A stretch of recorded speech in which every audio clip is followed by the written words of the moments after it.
Hi guys, very good morning to all of you. कैसे हैं आप सब? स्वागत है आप सबका आज के इस सेशन में। सब्जेक्ट हमारा चल रहा है स्ट्रेटेजिक मैनेजमेंट, जिसमें इंट्रोडक्शन टू स्ट्रेटेजिक मैनेजमेंट नाम का चैप्टर नंबर 1 हम ऑलरेडी स्टार्ट कर चुके हैं। इंट्रोडक्शन टू स्ट्रेटेजिक मैनेजमेंट के अंदर हमने सीखा स्ट्रेटेजिक मैनेजमेंट प्रोसेस का क्या मतलब होता है, और अगर इन दो वर्ड्स को अलग कर दें, स्ट्रेटेजी और मैनेजमेंट, इन दोनों को अलग अलग करते हुए भी समझा। हमने कहा था मैनेजमेंट दो डिफरेंट एस्पेक्ट में यूज किया जाता है। की ग्रुप इन द ऑर्गेनाइजेशन है, और इसका एक और मेन काम होता है जितनी भी डाइवर्स सेट ऑफ एक्टिविटीज है ऑर्गेनाइजेशन के अंदर, उन सबको कोऑर्डिनेट करना भी इसका काम है। फिर एक बात आई थी कि यार स्ट्रेटेजी जब पढ़ना स्टार्ट किया कि प्लानिंग पहले होनी चाहिए, स्ट्रेटेजी उसके बाद में, या फिर स्ट्रेटेजी पहले हो प्लानिंग बाद में, तो हमने सीखा कि स्ट्रेटेजी हमेशा जो है सबसे पहला स्टेप होता है, उसी के बाद ऑर्गेनाइजेशन बाकी सब स्टेप्स ले सकती है। तो strategy is much more important than compare to the planning. हमने सीखा स्ट्रेटेजी का मतलब क्या है। हमने कहा कोई भी योजना जो आप बना रहे हैं, या तो खुद से या फिर जो होस्टाइल एक्सटर्नल फोर्सेस काम कर रहे हैं उसके रिस्पॉन्स में, then we say that yes you are taking the position of a strategy. और आज की डेट में स्ट्रेटेजी होना बहुत ही आवश्यक है, क्योंकि इतने कट थ्रोट कंपटीशन में, आज के मॉडर्न कॉम्पिटिटिव वर्ल्ड में, any business can be successful only if you are having the good set of strategies, जिसके तहत आप अपने कॉम्पिटिटर से कंपीट कर सके इन द रेलिवेंट इंडस्ट्री, और सिर्फ कंपीट ना कर सके, उनसे आगे बढ़ सके और अपनी ऑर्गेनाइजेशन को प्रॉफिटेबल और सक्सेसफुल बना सके। फिर हमने सीखा था भाई ये जो स्ट्रेटेजी है, क्या ये हमेशा परफेक्ट होती है? हमने कहा नहीं भाई, स्ट्रेटेजी परफेक्ट नहीं हो सकती, strategy can never be perfect. लेकिन हमें अपनी स्ट्रेटेजी के अंदर हमेशा जब भी स्ट्रेटेजी बना रहे हैं, इतना स्कोप रखना पड़ता है कि अगर फ्लेक्सिबिलिटी करने की आवश्यकता पड़ी, अगर कुछ चेंज करने की आवश्यकता पड़ी due to the diverse business environment, तो हम इसमें चेंज कर सकें accordingly and can take the new position in the market. फिर हमने सीखा था कि भाई कितने लेवल्स पर जो है स्ट्रेटेजी बनाई जाती है, तो हमने कहा था मेनली 3 लेवल होते हैं। कॉर्पोरेट लेवल है, बिजनेस लेवल है, एंड दी फंक्शनल यानी कि ऑपरेशनल लेवल है। इसके बारे में डिटेल पढ़ना हमने स्टार्ट किया, थोड़ा सी टॉपिक को हम आज आगे अपना बढ़ाने वाले हैं। तो आइए दोस्तों, देर किस बात की है, शुरू किया जाए। So this was the chapter which we had started. इसमें काफी सारी चीजें हम अब तक पढ़ चुके हैं और धीरे धीरे धीरे धीरे धीरे धीरे आगे बढ़ रहे हैं। तो मैं आपको लेकर गया था अपने साथ strategic group in the organization नामक टॉपिक पर, strategic levels in the organization to be very precise. Strategic levels in the organization हमने बेसिक सीखा था कि एक लार्ज ऑर्गेनाइजेशन के अंदर मेनली डिविजन्स रहती हैं, अपने आप में एक सेल्फ कंटेन्ड डिवीजन है जिसको popularly SBU strategic business unit कहा जाता है, जिसके बारे में डिटेल हमें आगे बहुत जानने को मिलेगी। और हमने एक छोटा सा एग्जांपल भी लेकर देख लिया था। हमने इस चित्र तक जो है पढ़ाई कर ली थी, डायग्रामेटिक प्रेजेंटेशन हमने बनाई थी कि किस प्रकार से लेवल जो है काम करते हैं। और मैंने साथ में कहा था कि एग्जाम में आप भी अपना आंसर जो है अगर डायग्राम्स के एक्सेट्रा के थ्रू सपोर्ट करेंगे तो definitely you will be able to grab very good marks. और इस तहत पर मैंने कुछ चित्र भी आपके साथ बनाए थे, so that you may get a fair idea कि किस तरह से आपको भी एग्जाम के अंदर चीजें पुत्र करनी है। चलिए जी, लेट्स मूव। इस चित्र के अंदर हमने सीखा था भाई 3 टाइप के लेवल है, corporate level, business level and the functional level. Corporate level सबसे टॉप पर है, जिसमें CEO है, बोर्ड ऑफ डायरेक्टर्स हैं, अदर सीनियर पीपल हैं who are giving the direction to the company. Basically हमने कहा था इनके सामने प्रश्न है वेयर टू compete, कौन से नए बिजनेस में भैया अपने फंड्स हमें डालने हैं। एक बार डिसाइड हो गया, उसके बाद आते हैं नेक्स्ट लेवल, डिविजनल लेवल, या फिर जिसको बिजनेस लेवल भी कह सकते हैं। इसके अंदर हर डिवीजन के अपने मैनेजर्स होते हैं and they report to the board, they report to the CEO, they report to the top most level, जहां पर हमने हेड ऑफिस लिखा हुआ है। इनका काम क्या है, एक बार वेयर टू compete डिसाइड हो गया कि हाँ जी हमने किस बिजनेस में जाना है, अब उस बिजनेस के लिए जो स्ट्रेटेजी बनानी है कि भाई कंपीट कैसे करना है, वो सब डिवीजन लेवल पर छोड़ दिया गया। और इसके नीचे आता है फंक्शनल लेवल, जहां पर हर फंक्शन जो परफॉर्म होता है ऑर्गेनाइजेशन के अंदर उसके मैनेजर्स रहते हैं, purchase manager, production manager, HR manager, admin manager, selling and advertisement department का मैनेजर, ये सब रहेंगे। और ये क्या करते हैं, how to implement the strategy. Strategy तो ऊपर से आ गई, लेकिन इंप्लीमेंट किन लोगों ने करना है, आप लोगों ने। तो how you are making sure that you are implementing the strategy in the same spirit, जिस स्पिरिट से टॉप से नीचे तक वो स्ट्रेटेजी आई है, राइट। तो ये एक ब्रीफ ओवरव्यू हो गया था, अब हम सब इनके बारे में थोड़ी थोड़ी डिटेल्स और लेंगे। तो सबसे पहले पुत्र हमारे सामने आ रहा है कॉर्पोरेट लेवल। जैसा हमने पढ़ा कॉर्पोरेट लेवल के अंदर कौन लोग हैं, पहले आ रहे हैं हेडिंग कंपोजिशन, कौन लोग होंगे इसके अंदर। So it says the corporate level of management consist of normally CEO, other senior executive, the board of directors etcetera, and these individuals participate in the strategic decision making within the organization. सबसे top most जो decision लिए जाने हैं वहां पर इन लोगों की आवश्यकता पड़ती है। जैसे कि घर में मान लीजिए आपका एक जॉइंट आपका फैमिली है, मम्मी है, पापा है, और आप 2-3 सिबलिंग्स हैं, घर में निर्णय लिया जाना है कि कार कौन सी ली जाएगी। आप कहते हैं मर्सिडीज बहुत अच्छी है, मर्सिडीज लेनी है, और अभी पढ़ रहे हो, खुद के पैसे कुछ नहीं कमाए, पापा कह रहे है तो मर्सिडीज भी बहुत अच्छी है, ले लो। अरे भाई, तुम्हारे पापा की जो क्षमता थी, जिस हिसाब से उन्होंने कमाया, जो वो अफोर्ड कर सकते वो करेंगे।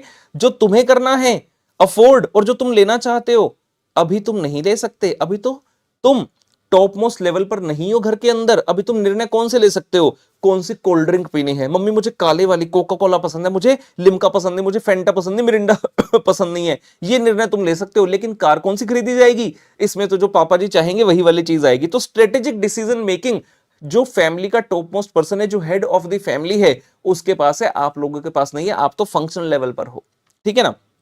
रोल, उसके बाद आता है इन लोगों का रोल क्या है। मेनली कॉर्पोरेट लेवल, जो टॉप मोस्ट लेवल है, क्या रोल रहेगा। The role of corporate level managers is to oversee the development of strategies for the whole organization. Oversee the development of strategies for the whole organization. पूरी organization wide जो strategies बनानी है, जो पूरी organisation को impact करती हैं, उनको डेवलप करना इनका मेन काम है। This role including defining, this role includes defining, ठीक है ना, मिशन एंड गोल्स हो गए, determining what businesses it should be in, कौन सा बिजनेस में पैसा डालना है कितने पैसे कितने डिफरेंट बिजनेस को देने हैं। Formulating and implementing the strategies which span the individual businesses and providing the leadership for the organization as a whole. सारे पॉइंट रट्टे मारने की जरूरत नहीं है, समझो चीजों को। मैंने पहले भी कहा था, हमें लॉजिकल अप्रोच से चलना है। रट्टे वाली अप्रोच से चलोगे तो ये सब्जेक्ट में बंटाधार हो जाएगा, ठीक है ना।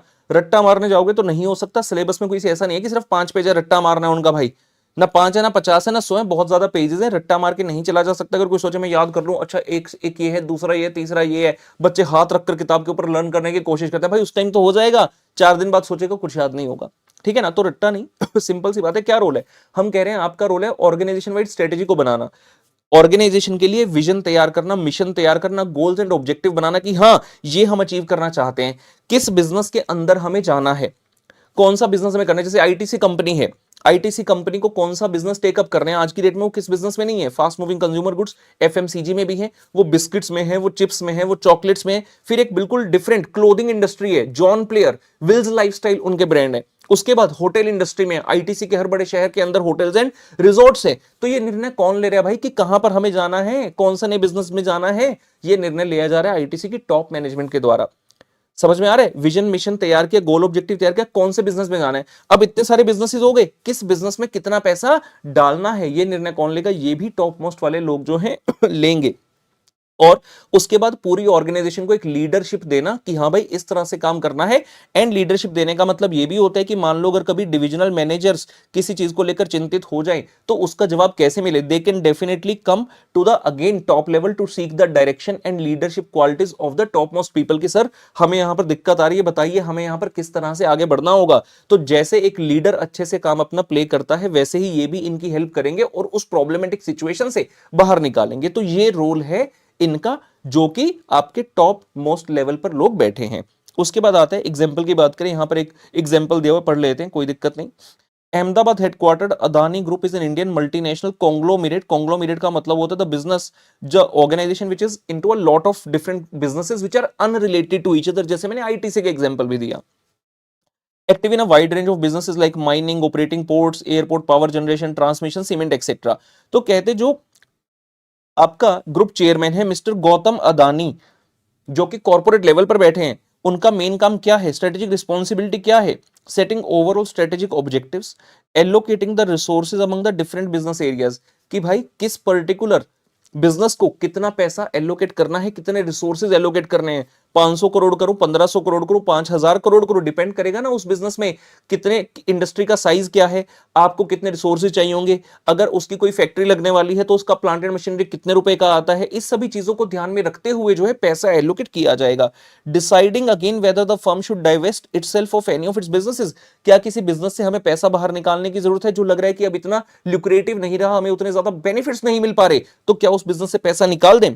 And determining whether it should acquire any new ones. तो इन सभी चीजों के बारे में डिसीजन लेने का जो जिम्मा है वो आपके कॉर्पोरेट लेवल का है, तो ग्रुप चेयरमैन मिस्टर अदानी लेंगे, ठीक है जी। उसके बाद आगे special role with respect to shareholders. हम ये जानते हैं कि ऑर्गेनाइजेशन कंपनी जो होती है वो चाहे आर्टिफिशियल पर्सन है, लेकिन जो ओनर्स होते हैं मेनली वो होते हैं शेयर होल्डर। कंपनी एक्ट वगैरह में आपने पढ़ा है, कंपनी में पढ़ते हो, पहला चैप्टर पढ़ते हैं ना, आर्टिफिशियल पर्सन ये वो फलाना ढिमका, वो सारी चीज आ गई। तो कहते जो शेयर होल्डर है उन्होंने कंपनी के अंदर पैसा डाला है, अब उनके पैसे का रखवाला कौन है? तो कॉर्पोरेट लेवल ही है, क्योंकि कॉर्पोरेट लेवल ही तो वो लेवल है जो डिसाइड कर रहा है कि पैसा कहां जाएगा, और पैसा किसका, आपका नहीं है। You have raise the money from the various people including the shareholders. अगर कल को पैसा ऊपर जाता है, मतलब उनकी वर्थ बढ़ती है, तो भी वाहवाही आपकी है, लेकिन अगर पैसा कम होता है, उनकी वर्थ कम होती है, मार्केट वैल्यू कंपनी की कम होती है, then you are the person responsible to the shareholder, क्योंकि ओवरऑल डिसीजन तो आप ही ले रहे हो ना। जो शेयर होल्डर है वो कोई फंक्शन लेवल वाले बंदे को जाकर थोड़ी पूछेगा तूने ये काम ठीक से नहीं किया, वो कहेगा साहब मुझे तो ऊपर से स्ट्रेटेजी आई थी मैंने वो कर दिया, और डिवीजन वाला कहेगा साहब मुझे तो ऊपर से स्ट्रेटेजी आई थी मैंने तो वो किया। तो मेनली शेयर होल्डर के पैसे का रखवाला कौन है? The people sitting at the top. Besides overseeing the resource allocation and managing the divestment and acquisition process, कहते रिसोर्स एलोकेशन हो गया, इन्वेस्टमेंट कहां करनी है वो हो गया, कहां से डाइवेस्ट करना है पैसा वो हो गया। उसके अलावा corporate level managers provide a link between the people who oversee the strategic development of a firm. Means क्या हो गया, यही लोग CEO top most level and those who owe it, that is the shareholders. Corporate level managers and mainly the CEO can be viewed as the guardians of the shareholder welfare. It is their responsibility to ensure that the corporate and business strategies, जो भी आप strategy ले रहे हो, you have to make sure these are consistent with maximizing shareholder wealth. मतलब जो भी करना सोच समझ कर करना, बिकॉज एक ना चीज होती है, एक चीज होती है, मान लीजिए आपके किसी फ्रेंड ने कह दिया कि भाई आज मेरा बर्थडे है, चल मैं तेरे को पार्टी दे देता हूँ। आप कहते चल भाई, उसने मेन्यू आपके सामने रख दिया, कहता भाई जो मंगाना है मंगा ले। अब पैसे किसके जाने वाले? आपके नहीं जाने वाले, उसके जाने वाले। बंदा क्या करता है, जो इमेच्योर वाली हरकतें होती है, मेच्योरिटी वाली पर्सन ये हरकतें नहीं करता, और ना ही आपको करनी है, एक तरह से लेसन भी है आपके लिए। तो आपने क्या किया, जब खुद से कभी खाने जाते हो तो आपको पता है कि आपका बजट कितना है, तो एक डिश या दो डिश एक्सेट्रा ही मंगाते हो, लेकिन मन में जुनून चढ़ा हुआ है कि काश कभी मैं ये वाली जो डिश है ये भी ट्राई कर सकूं, अतरंगी सी डिश है, अतरंगी सा नाम है, या फिर कोई मॉकटेल एक्सेट्रा, आपका मन कर गया कि काश मैं ये पी सकता, लेकिन आपके पास उतने पैसे नहीं होते। फ्रेंड का बर्थडे है, फ्रेंड ने आपको बोला कि भाई जो खाना है खा ले, जो पीना है पी ले, आज तेरा भाई पैसे देगा। आपने कहा भाई ये तो मौके पे चौका मारने वाली पोजीशन आ गई मेरी। आपने जो भी अतरंगी डिश खाने का मन करता था वो सारा आपने मंगा लिया वहां पर, क्योंकि पैसे आपके नहीं जाने वाले। तो इंसान को जब ये पता होता है कि पैसे आपके नहीं जाने वाले हैं, तो आप दूसरे के पैसे बड़ी ऐश करते हो। The same point comes over here at a larger level, larger picture अगर देखें, सीईओ साहब बैठे, मान लो मैंने एक बिजनेस सेटअप कर लिया, मैं सीईओ बन गया, कंपनी बना ली, शेयर होल्डर से पैसे, पब्लिक कंपनी है, लोगों से पैसे आ गए, अब मेरे पास 10,000 करोड़ का कॉर्पस इकट्ठा हो गया। सवाल उठता है कि मैं ये पैसा कहां लगाऊं, क्या ये मेरे पैसे हैं? डायरेक्टली तो भाई मेरे नहीं है। क्या अगर बिजनेस फेल हो गया मुझे जेल में डाल देंगे? ऐसा भी नहीं है, ऐसा भी नहीं है। Corporate laws protect until unless आपने फ्रॉड किया, वो अलग सिचुएशन होगी। मैं तो सिर्फ ये बात करूं कि अगर मैंने पैसा, मेरी जजमेंट सही नहीं थी यार, मैंने पैसा ना इस बिजनेस की बजाय एक डैश बिजनेस में डाल दिया जहां इतनी ग्रोथ नहीं हो पाई, तो क्या मुझे पकड़कर जेल में डाल दोगे क्या? आंसर है नहीं। तो same point comes over here. इसीलिए बार बार इस पॉइंट पर फोकस किया जा रहा है कि यार आपने ऐसी स्ट्रेटेजीज टेकअप करनी है which are consistent with the shareholder wealth, क्योंकि आप ऐसी पोजीशन में हो जहां पर the people are trusting you. लोग अपना पैसा क्यों डाल रहे हैं? Because they are trusting the leadership of the organization. जो बंदा आपकी कंपनी में पैसे लगा रहा है वो ये नहीं जानता कि कंपनी के फंक्शनल डिपार्टमेंट में कौन पर्सन काम कर रहा है, कौन सा चार्टर्ड अकाउंटेंट बैठा हो वहां पर अकाउंटिंग कर रहा है, या फिर कौन सा आईआईएम का एमबीए बैठकर वहां पर डिफरेंट डिफरेंट पोजीशन ले रहा है एट द फंक्शनल लेवल या at the divisional level. The people who are investing the money are looking at the larger picture, they are seeing कि यार टॉप पे बंदा कौन बैठा है, we have a trust in this person, क्योंकि इसका हिस्ट्री बड़ा सही रहा है, तो हमारा पैसा यहां पर सेफ रहेगा। और मान लो कि आपने ऐसे ऐसे बिजनेस में पैसा डाल दिया जहां आप पैसा डुबा दिया, तो वो शेयर होल्डर का पैसा आपने एक तो गंवा दिया, और दूसरा आपके ऊपर फ्यूचर में अब कोई भी विश्वास नहीं करेगा। मींस ओवरऑल जो कंपनी है उसकी मार्केट पोजीशन ऐसी हो जाएगी कि अब आपको कोई खड़ा नहीं कर पाएगा। So we are talking about the same particular point over here. जैसे मुझे एक एग्जांपल याद आता है जी, कुछ साल पहले की बात है, मैं डिनर पर मैडम के साथ कहीं गया हुआ था, तो एक संबंधी था हमारा, ठीक है ना, तो हमने उसको बोल दिया कि भाई डिनर पर चलेगा, मतलब आउट ऑफ ये आपको पूछना पड़ता है कई बार, तो वो भी बोल दिया कि हाँ चलो भाई, चलो भैया चलते हैं। मैंने कहा ठीक है ठीक है, इतनी दिक्कत नहीं थी, कोई इशू नहीं है, तो वो भी हमारे साथ चला गया। तो we were in 5 star hotel, तो हम अपना जो खाते हैं पीते हैं हमने वो मंगा लिया। मैंने कहा भाई तू भी शेयर करेगा? कहता हाँ जी भैया ये भी खाऊंगा। फिर वो कहता है मैं ना एक डिश मंगा लूं। अब बोल दिया, आप सामने से कैसे मना करोगे, मैं तो कह रहा हूँ संबंधी है, ठीक है ना, रिलेशंस रिलेटिव्स वाली बात आ गई। मैंने कहा मंगा ले। वो कहता जी मैंने खाना है वेज लसागने। अब मैंने तो पहली बार सुना, मुझे ये भी नहीं पता उसको लसागने बोलते क्या बोलते हैं। मैंने कहा भाई मंगा ले। अब जब वो डिश आई तो साफ पता लग रहा था कि वो कब से ट्राई करना चाहता था, लेकिन उसकी पॉकेट अलाउ नहीं कर रही थी। लेकिन उसको लगा कि भाई यहाँ पे अच्छा मौका है, राहुल भैया साथ में है, मैडम साथ में है, तो पेमेंट तो ये करेंगे, बिल तो ये देंगे, मैं तो थोड़ा इनसे उम्र में भी छोटा हूं, तो चलो आज ये चीज खाई जाए। Are you understanding my point?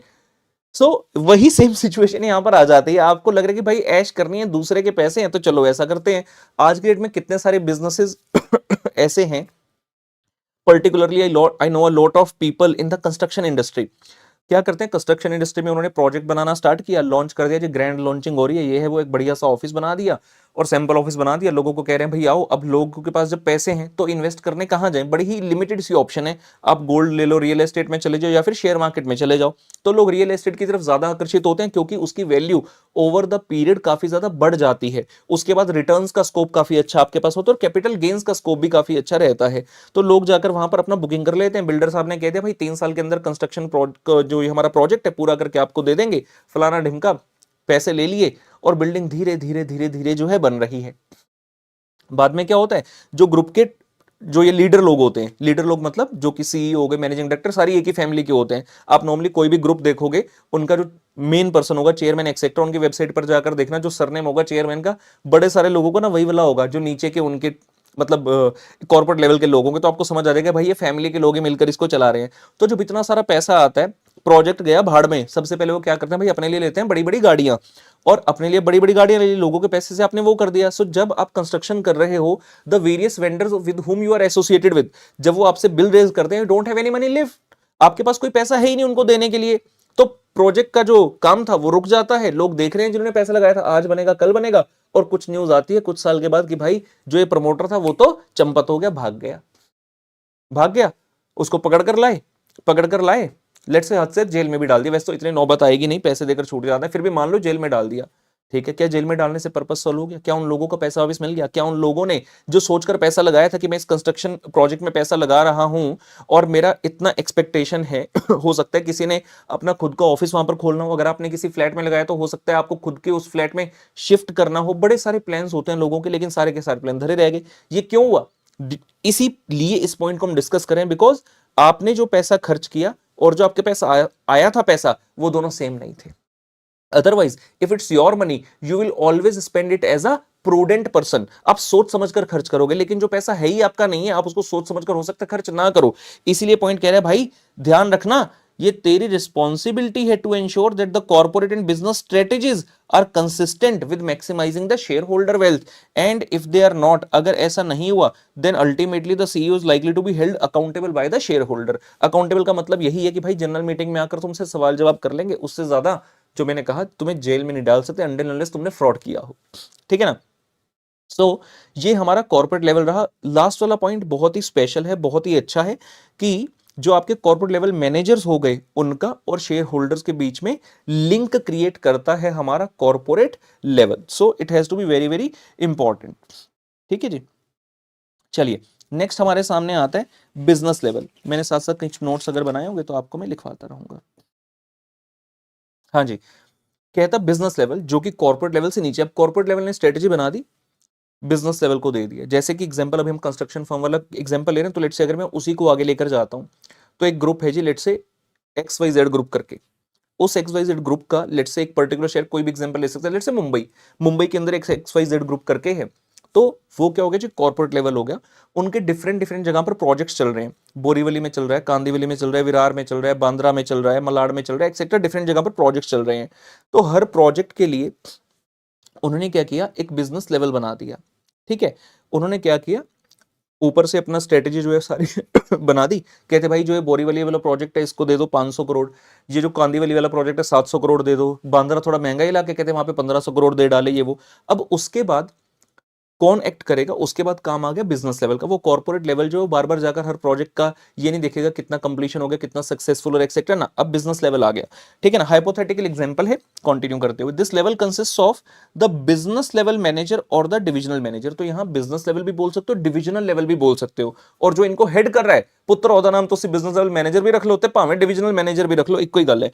कहते a strategic business unit, very important term, very very important term. अभी इसकी पूरी डिटेल नहीं आएगी इस चैप्टर में, इस पर्टिकुलर पॉइंट की डिटेल हमें आगे आने वाले किसी चैप्टर में मिल जाएगी, ठीक है ना। स्ट्रेटेजिक बिजनेस यूनिट आज की डेट में बड़ा ही फेमस कॉन्सेप्ट है कि एक कॉन्ग्लोमरेट होता है, मतलब टॉप लेवल हो गया, उसने नीचे काफी सारे डिफरेंट डिफरेंट बिजनेसेस खोल दिए, तो उस हर एक बिजनेस को एसबीयू के नाम से जाना जाता है, स्ट्रेटेजिक बिजनेस यूनिट। जैसे कि मैंने आईटीसी का एग्जांपल लिया, तो उनका जो एफएमसीजी डिवीजन हो गया वो आपका एक पर्टिकुलर एसबी हो गया, आपका जो होटल चेन हो गया वो आपका एक एसबी हो गया, आप क्लोथ्स में डील करते हो एसबी हो गया, आप सिगरेट बनाते हो, ठीक है ना, तो वो क्या हो गया, एक एसबीयू हो गया। तो इस तरह से स्ट्रेटेजिक बिजनेस यूनिट्स होते हैं, और उस एसबीयू को जो बंदा हेड कर रहा है वो बिजनेस लेवल मैनेजर या फिर डिवीजन लेवल मैनेजर हो गया।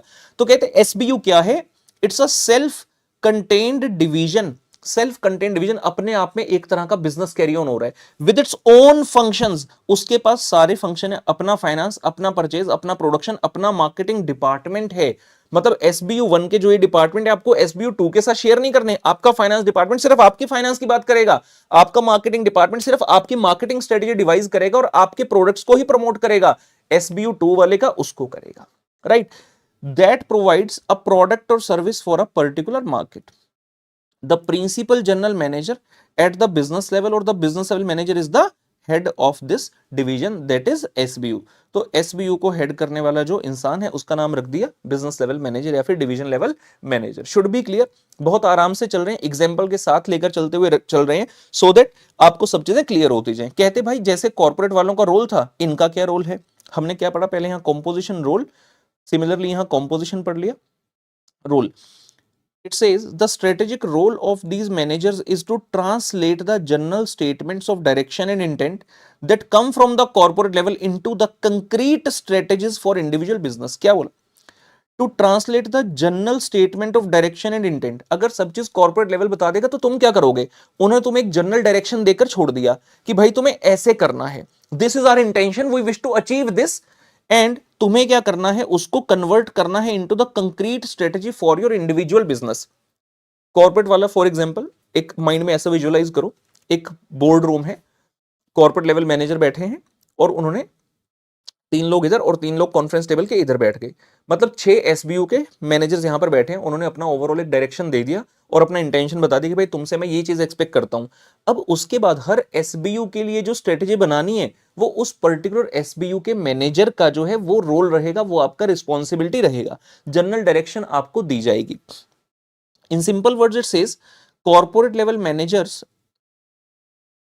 एक मिनट, in simple terms corporate level managers provide an organization level view of the strategy and what they want to achieve, but it is on the business level managers to ensure that or their particular business the one they are responsible for। organization wide strategy बना दी top level ने, corporate level ने, और उसकी छोटी छोटी individual business wise strategy कौन बनाएगा, SBU बनाएगा। So whereas the corporate level managers are concerned with the strategies that's been individual businesses, उन्हें ओवरऑल सबके लिए बनानी है, but business level managers are concerned with the strategies that are specific to a particular business. समझ में आया क्या। तो हम यहां पर एक पॉइंट नंबर एक यहां का मैं चाहूंगा बनाना, नंबर हमारे अब तक कितने नंबर हो गए एक बार देख लें, आई थिंक 2, या सो मैं एक 3 नंबर उसके लिए बनाऊंगा और एक 4 नंबर चित्र के थ्रू जाएंगे तो थोड़ा सा हमें बेहतर तरीके से समझ आएगा। सो हमने पॉइंट नंबर 3 पर वापस आ गया, पहले हम कॉर्पोरेट लेवल में पढ़ रहे थे, एक लास्ट पॉइंट पढ़ा था स्पेशल और with respect to the shareholder. So we said that for example this is your corporate level, this is the corporate level. हमने क्या बोला, it provides a link, it provides a link between the shareholders, the people who have invested the money। ये ऐसा करते हैं, इसको इधर रखते हैं, वो बेहतर समझ आएगा। शेयर होल्डर्स ने अपना पैसा जो लगाया है ऑर्गेनाइजेशन के अंदर उसका लिंकेज कौन है, कॉर्पोरेट लेवल है between the share holders and the corporate level managers and the corporate level managers. You have to be little bit innovative when you are reading the theory कि यार इसके साथ मैं क्या कर सकता हूं.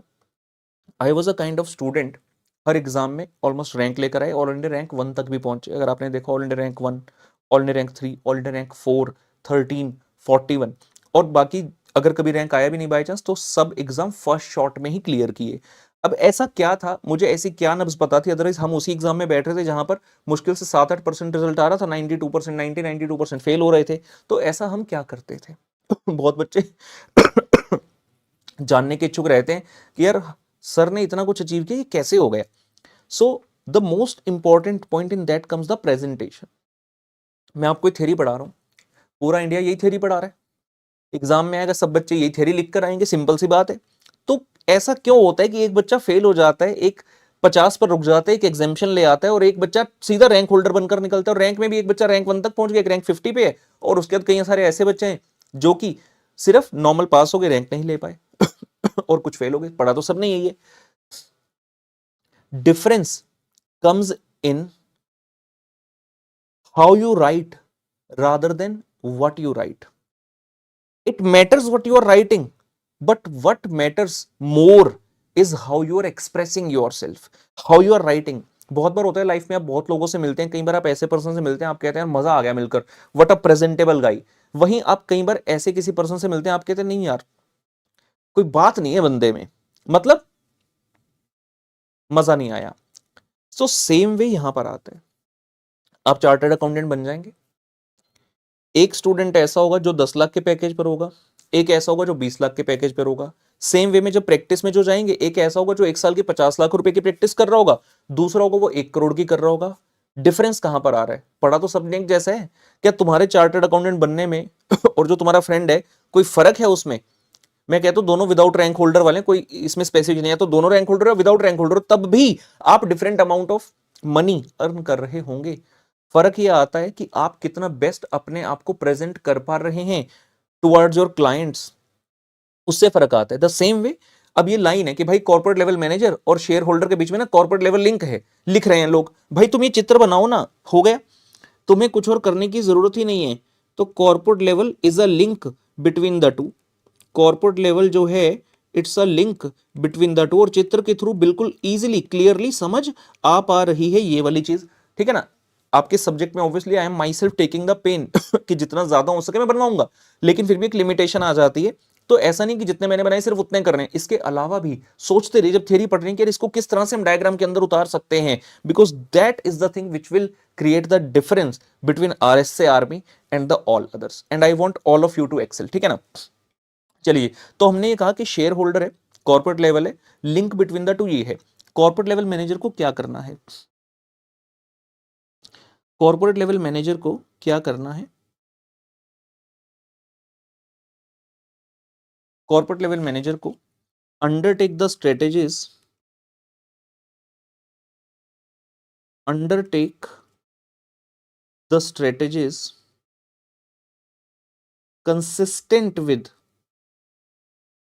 consistent with maximizing shareholders wealth,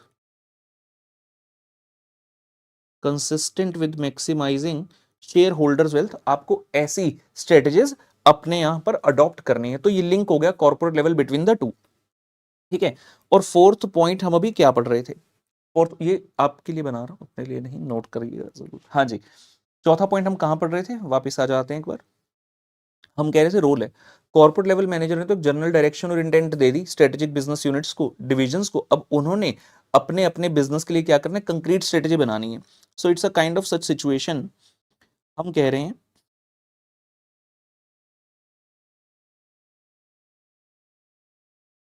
let's say this is the corporate level,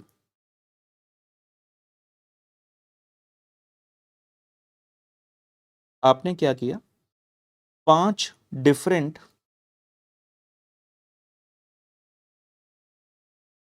SBUs को 5 डिफरेंट एसबीयूज को जनरल डायरेक्शन दे डाली।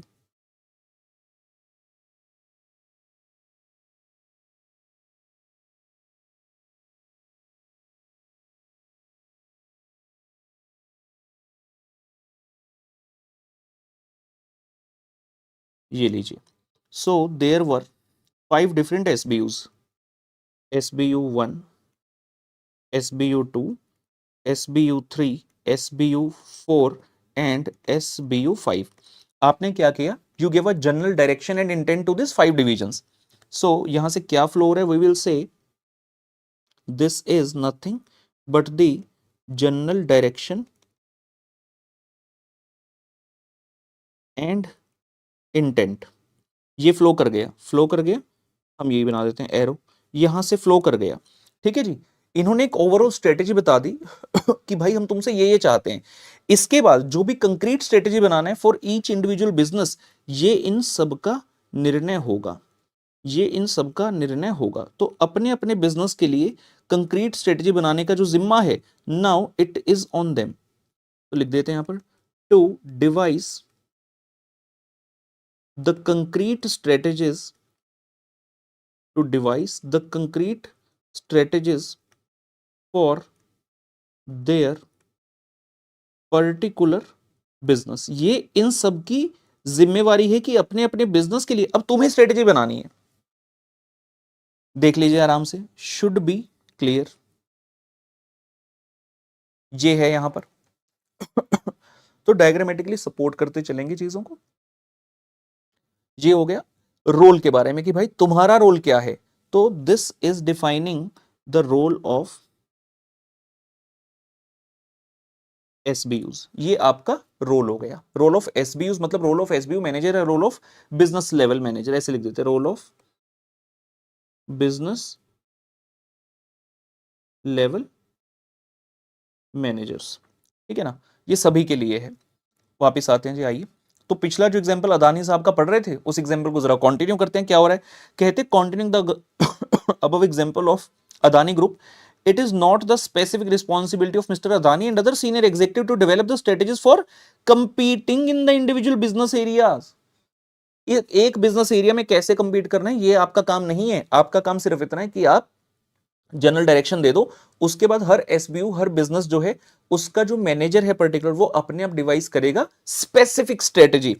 Development of such strategies is the responsibility of those in charge of the different businesses called the business level managers. ठीक हो गया। तीसरा level आ रहा है हमारे पास, फंक्शनल लेवल।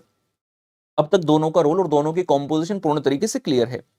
फंक्शनल लेवल, नाम में ही क्लियर है, फंक्शनल लेवल ऐसा लेवल जहां पर फंक्शंस है। क्या फंक्शंस होते हैं बिजनेस के अंदर, मेन बात करेंगे जो हम पहले से कहते आ रहे हैं। फाइनेंस है, एचआर है, परचेज है, प्रोडक्शन है, एडमिन है, सेलिंग एंड डिस्ट्रीब्यूशन डिपार्टमेंट है।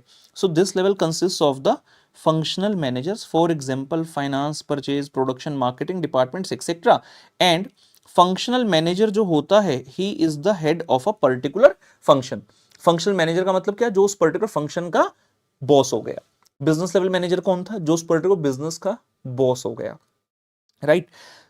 इनके रोल की बात करें, functional level managers are responsible for the specific business functions or the operations that constitute a company or one of its division। अब उसने यहां पर क्यों बोला that constitute a company or one of its division, मान लो कोई organisation एक single product में डील कर रही है, तो उसका क्या होगा, टॉप पर हो गए, ठीक है ना, मतलब टॉप पर बॉस आ गए और उसके नीचे डिफरेंट डिफरेंट फंक्शंस आ गए, हर फंक्शन का एक मैनेजर है। लेकिन जब हम बात करते हैं कॉन्ग्लोमरेट की, एक ह्यूज लार्ज कॉन्ग्लोमरेट, जैसे हमने अदानी ग्रुप की बात की, अंबानी ग्रुप हो गया, आईटीसी हो गया, तो यहां पर ऐसा नहीं होता कि टॉप हो गया और नीचे फंक्शनल मैनेजर आ गए, इनके बीच में देयर इज एन एसबीयू, क्योंकि हर एसबीयू अपने आप में एक डिफरेंट बिजनेस को रिप्रेजेंट कर रहा है, जिसका अपना अलग सेट ऑफ कॉम्पिटिटर्स है। सैमसंग कंपनी है, अब सैमसंग कंपनी की अगर बात करो तो सैमसंग कंपनी एक वीडियो डिस्प्ले में है, टीवी में है, तो वहां पर उनके अलग सेट ऑफ कॉम्पिटिटर हो गए। रेफ्रिजरेटर बना रहे हैं वहां पर अलग हो गए, वॉशिंग मशीन बना रहे हैं वहां पर अलग हो गए, मोबाइल बना रहे हैं भैया वहां पर अलग कॉम्पिटिटर हो गए। Are you getting my point. तो वहां पर टॉप लेवल, उसके बाद एसबीयू, एसबीयू के अपने फंक्शंस। तो जब हम कह रहे हैं फंक्शनल लेवल, अगर एक सिंगल प्रोडक्ट वाली कंपनी है तो ये सीधा सीधा कंपनी के नीचे होंगे, अगर कंपनी के पास एसबीयूज हैं तो आप डिविजन्स के नीचे होंगे।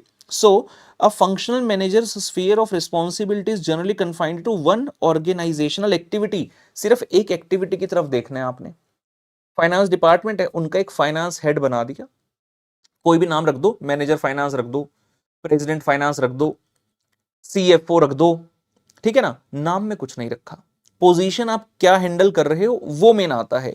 तो हमने कहा कि भाई एसबीयू 1 के अंदर जो फाइनेंस है उस डिपार्टमेंट का हेड हो गया। अब फाइनेंस डिपार्टमेंट के हेड की रिस्पॉन्सिबिलिटी क्या रहेगी कि इस एसबीयू के सभी फाइनेंसेस की तरफ देखना एंड टू मेक श्योर कि जो भी रिस्पॉन्सिबिलिटीज उनको सही से निभाना। रिस्पॉन्सिबिलिटी क्या हो सकती है कि भाई सब जो कॉस्ट लग रही है उस कॉस्ट को सही से पहचानना और मार्केट प्राइस फिक्स करने में बाकी डिपार्टमेंट के साथ बैठकर उनकी हेल्प करना, एक ट्रू पिक्चर ऑफ कॉस्ट दिखा देना। जितने भी कंप्लायंसेस हैं, चाहे वो इनकम टैक्स है, जीएसटी है या फिर अदर टैक्सेस हैं, ध्यान देना कि हाँ वो सही से हो रहा है, हम सारी कंप्लायंसेस कर रहे हैं, सारे टैक्स जमा करा रहे हैं समय पर, सारे रिटर्न्स एक्सेट्रा फाइल कर रहे हैं।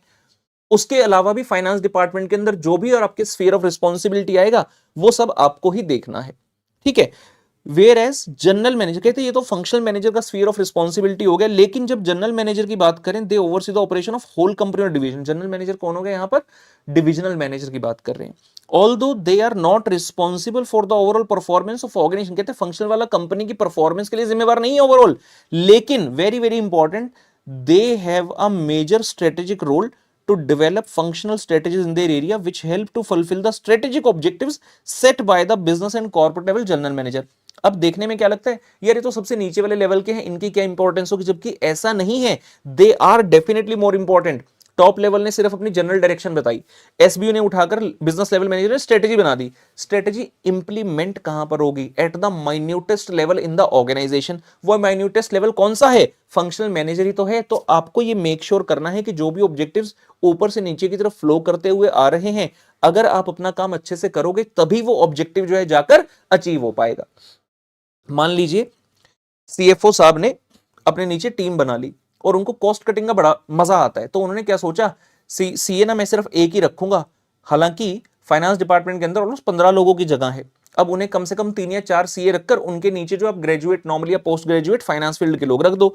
लेकिन उन्होंने क्या किया, सिर्फ एक चार्टर्ड अकाउंटेंट रखा और सारे के सारे बीकॉम वाले लोग भर दिए, सारे के सारे बीकॉम वाले लोग भर दिए। और सीईओ कह रहे थे तू ना इनको ट्रेन देके कर दे, प्रैक्टिकल नॉलेज तो होती ही है, प्रैक्टिकल नॉलेज ही मेन होती है, नहीं की सीए तो क्या हुआ, तू बता दे इनको कैसे करना है। लेकिन वो चीज उन पे भारी पड़ गई क्योंकि वो ग्रेजुएट उतने ज्यादा ऑब्वियसली निपुण नहीं थे चीजों को सीखने के लिए। और जब कुछ समय के बाद ऑडिट हुआ तो पता चला भाई सब कुछ इन्होंने गलत कर रखा है। तो आप क्या अपनी एसबीयू का ऑब्जेक्टिव अचीव कर पाए, आंसर है बिल्कुल भी नहीं, क्योंकि हमारे फाइनेंस में गलतियां ही गलतियां निकल कर आ रही हैं। बहुत सारे एक्सपेंसेस हैं हमने बुक ही नहीं कर रखे, जब आपने एक्सपेंस बुक ही नहीं कर रखे, जो आपका एसबीयू का प्रॉफिट है वो गलत प्रॉफिट आ रहा है। आपने जो मार्केट प्राइस तय किया है प्रोडक्ट का वो गलत है, आप अपने कॉम्पिटिटर से कंपीट ही गलत कर रहे हो, बिकॉज आपका जो प्रोडक्ट मार्केट में जा रहा है वो कस्टमर को रॉन्ग इंफॉर्मेशन दे रहा है। Are you getting?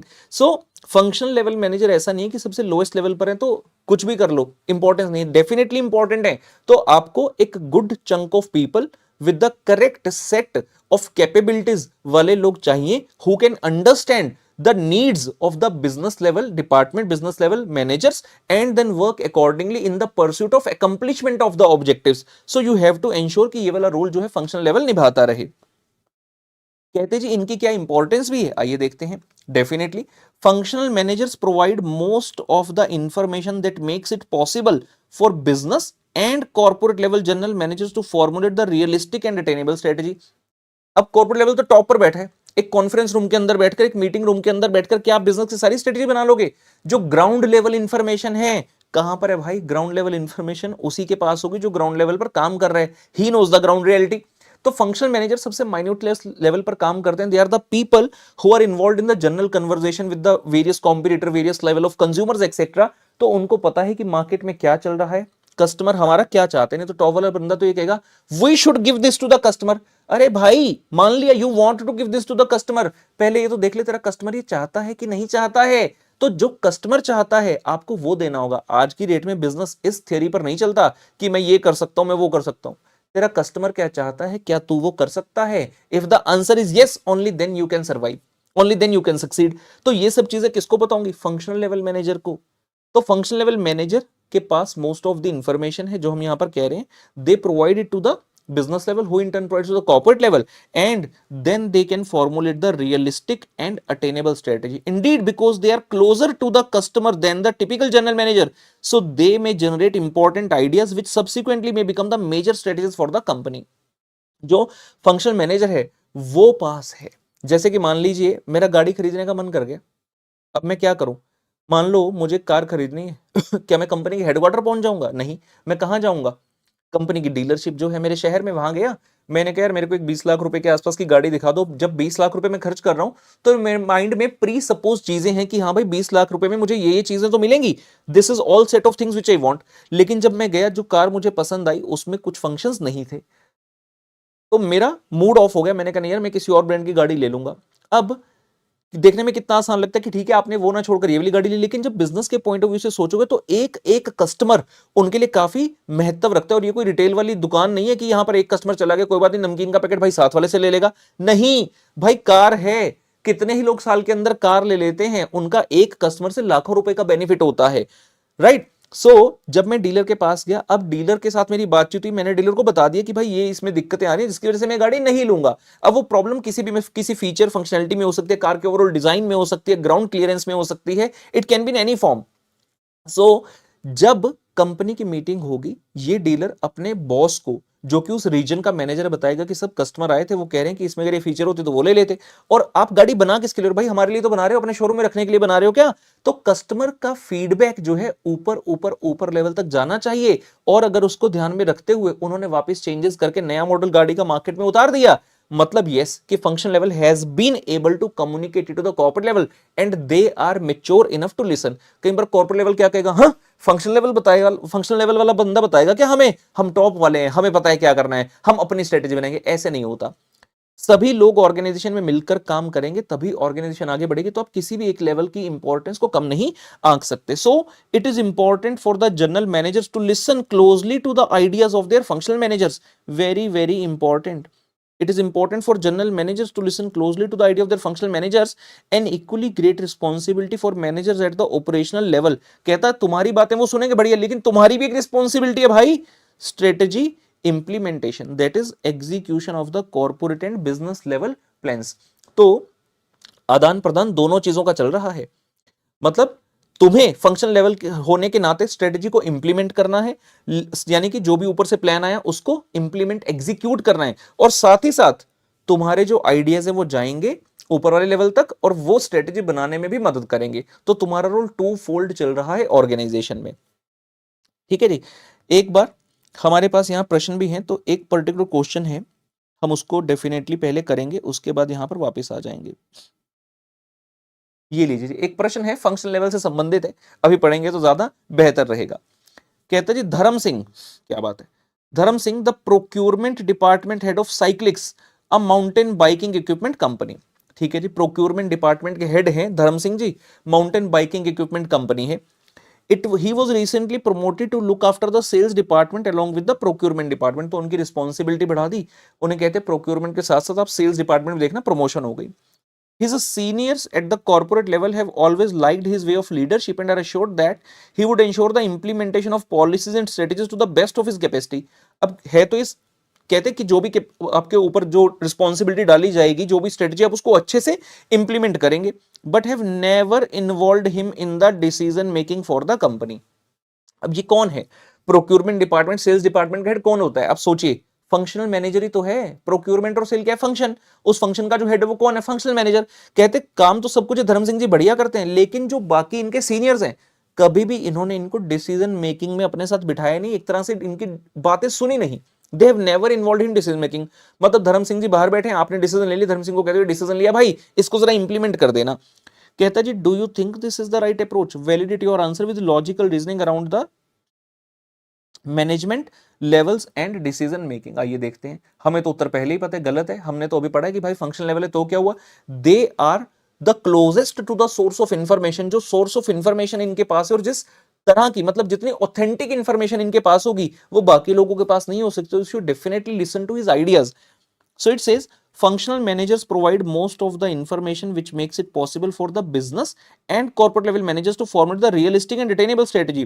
This is so because people, functional managers like Dharam Singh are very close to customer supplier operations than the general manager. They may generate important ideas which may become the strategies for the company. तो हमने पढ़ ही लिया। So ये की line है। So it is important for general managers to listen closely to the ideas of their functional managers and involve them in the decision making. ठीक है ना। फिर साथ में भी बात आगे डुअल रोल कि आपकी भी रिस्पॉन्सिबिलिटी रहेगी and equally great responsibility for managers is the strategy implementation that is execution of the corporate and business level plans and if they are involve in formulation clarity of thoughts while implementation can benefit too. इस लाइन को specifically mark करेंगे, very very important. अगर हम इन लोगों को formulation में part बना लें, स्ट्रेटेजी बनाते हुए अगर इन लोगों को इन्वॉल्व कर लें और वही स्ट्रेटेजी हमने बना दी, तो जब इंप्लीमेंटेशन की बात आएगी इनके माइंड में एक एब्सोल्यूट क्लैरिटी रहेगी, क्योंकि इस स्ट्रेटेजी का आइडिया इन्होंने ही तो दिया था। तो दे एग्जैक्टली नो कि भाई चोट कहां पर मारनी है, इसको इंप्लीमेंट करते हुए स्ट्रेटेजी को किन बातों का ध्यान हमें रखना है। So the approach of Cyclic's corporate management is not right. They should involve Dharam Singh as well as the other functional managers too in the strategic management. Basically जब भी आप डिसीजन लोगे आपको इन लोगों को भी इन्वॉल्व करना चाहिए, rather than only implementation their role comes around the formulation as well. आइए जी वापस आ जाते हैं। तो हमारा टॉपिक चल रहा है corporate business strategic levels in the organization. तो इसके अंदर एक पॉइंट टू पॉन्डर मतलब एक सोचने का, हमने कई जगह किताब के अंदर पॉइंट टू पॉन्डर नाम की चीज डाली है। इसका मतलब है थोड़ा सा अपने दिमाग के घोड़े दौड़ाना और सोचना इस चीज के बारे में जो पॉइंट यहां पर दिया गया है। क्या लिखा है हमारे सामने, कहता जी top down approach versus bottom up approach, कौन सी अप्रोच आपको लगता है ठीक है। टॉप डाउन अप्रोच का मतलब क्या होता है, जहां पर ऊपर से नीचे की तरफ जो है फ्लो ऑफ कम्युनिकेशन होता है, corporate level to business level to the functional level, इस तरह से फ्लो ऑफ इंफॉर्मेशन हो रहा है। मींस ये स्टाइल कौन सा होता है, जहां पर आप सिर्फ अपने स्ट्रेटेजीज जो इंप्लीमेंट करवानी है सिर्फ वो चीज बता रहे हो, there is a singular flow of information. Whereas there is another approach bottom up approach, जहां पर there is not the one side information but the two side way of communication, दोनों तरफा कम्युनिकेशन हो रही है। Top down से मतलब sorry bottom up में क्या होगा, आपका जो ऊपर से नीचे की तरफ इंफॉर्मेशन आ रही है वो तो है ही है, लेकिन साथ से जो हमने भी कहा कि फंक्शनल मैनेजर्स आपकी बात को भी सुना जाएगा। तो बॉटम अप फंक्शनल लेवल से ऊपर बिजनेस लेवल और बिजनेस लेवल से ऊपर कॉर्पोरेट लेवल की तरफ जो है चीजें पहुंचाई जाएंगी। Means the people in the bottom up approach, the people like functional managers and the operational people, means at the lowest level of the organization shall also be involved in the decision making. Their opinion shall also be taken into account while making the decisions. ये देखिए क्या लिखता है, a top down approach to decision making is when the decisions are made solely by leadership at the top, that is corporate level, while bottom up approach gives all the teams across the levels a voice in the decision making. तो bottom up approach obviously जो है ज्यादा better है, लिख लेंगे वहां पर bottom up approach undoubtedly is far better.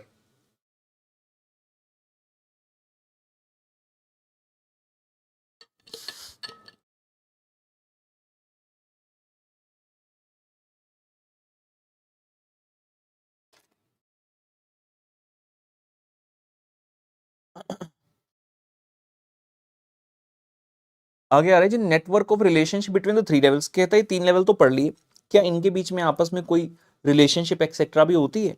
तो हम देखते हैं, the corporate level decides what the business wants to achieve, business level draws the ideas and plan to execute and which eventually flow down to the function level to execute and achieve the result।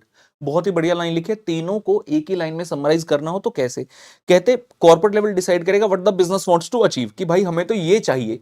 अब उसने कह दिया SBO को भी तुम बताओ कि हम कैसे अचीव कर सकते हैं। तो एसबीओ क्या करेगा, उस पर्टिकुलर अपने पर्टिकुलर बिजनेस के लिए प्लान आइडिया बनाएगा, एग्जीक्यूट कैसे करना है, और एग्जीक्यूशन के लिए कहां भेज देगा, फंक्शन लेवल पर, जिसका काम रहेगा एग्जीक्यूट करो, रिजल्ट्स ला कर दो।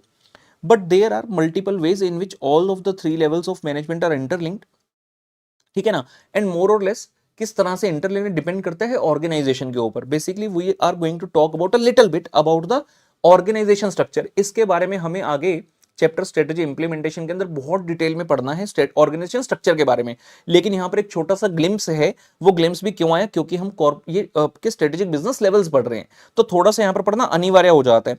तो हम कह रहे हैं कि जिस तरह से आपके तीनों लेवल्स इंटरलिंक्ड है ना, the way these are interlinked, it depends upon your organization culture as well. आपकी ऑर्गेनाइजेशन का साइज क्या है, वहां पर कम्युनिकेशन के पैटर्न्स क्या हैं, उन सभी चीजों के ऊपर डिपेंड करेगा कि आप किस तरह से इंटरलिंक्ड हैं। So there are three major types of network of relationship between the levels and also amongst the same level of a business. कैसे, आइए देखते हैं। तीन लेवल रिलेशनशिप के, बस इतनी बात ध्यान रखनी है। तो पहला है फंक्शनल एंड डिविजनल रिलेशनशिप, दूसरा है हॉरिजॉन्टल और तीसरा है मैट्रिक्स रिलेशनशिप। यहाँ तीन ही है। जब हम ऑर्गेनाइजेशन स्ट्रक्चर पढ़ेंगे ये चीजें वहां पर वापस आएंगी, और इसके अलावा और भी बहुत सारे यहाँ पर टॉपिक्स बनेंगे, मतलब इन तीन के अलावा और भी कई सारे पॉइंट्स वहां पर हमें देखने को मिलेंगे। बिल्कुल आराम से। सबसे पहला कह रहे हैं जी फंक्शनल एंड डिविजनल रिलेशनशिप। किसी भी ऑर्गेनाइजेशन का स्ट्रक्चर कैसा हो सकता है? It can be either function based, it can be either division based. आराम से सुनना, काफी इंपॉर्टेंट है। इसकी इंग्लिश पढ़ोगे जो यहां पर लिखे खाली उससे समझ नहीं आएगा, जो मैं बता रहा हूं उससे एब्जॉर्ब करने की कोशिश करेंगे। Functional and divisional relationship. सिर्फ फंक्शनल सोचो, डिविजनल को बाद में सोचेंगे। फंक्शनल रिलेशनशिप क्या कहते हैं कि organisation which is structured on the base of a function is having the functional relationship in the organization structure. A organization which is based on divisions is the divisional relationship. क्या मतलब हो गया?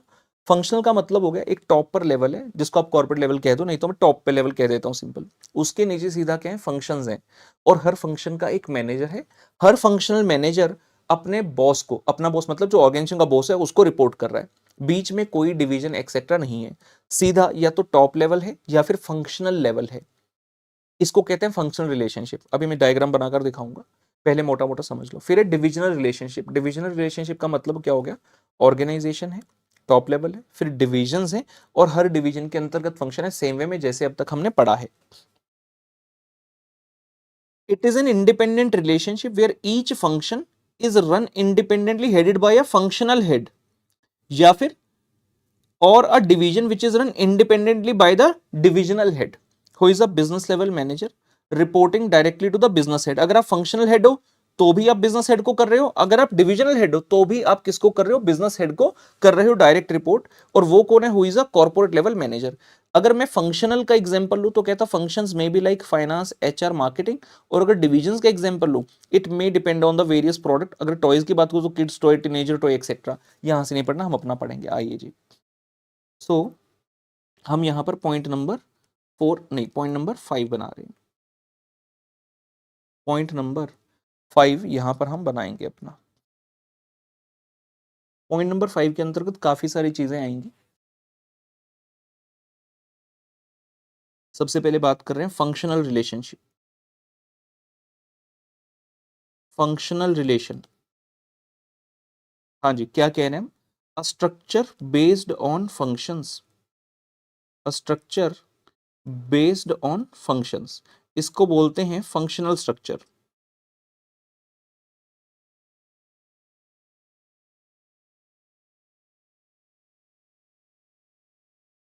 Functions के हिसाब से divisions बन जाती हैं। फंक्शंस के हिसाब से डिविजन्स बन जाती हैं।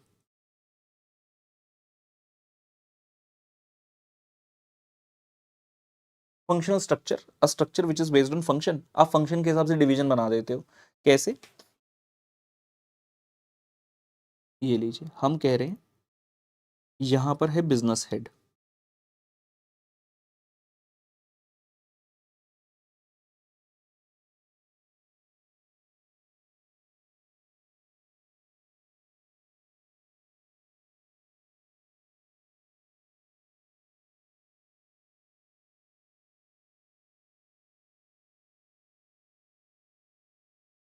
तो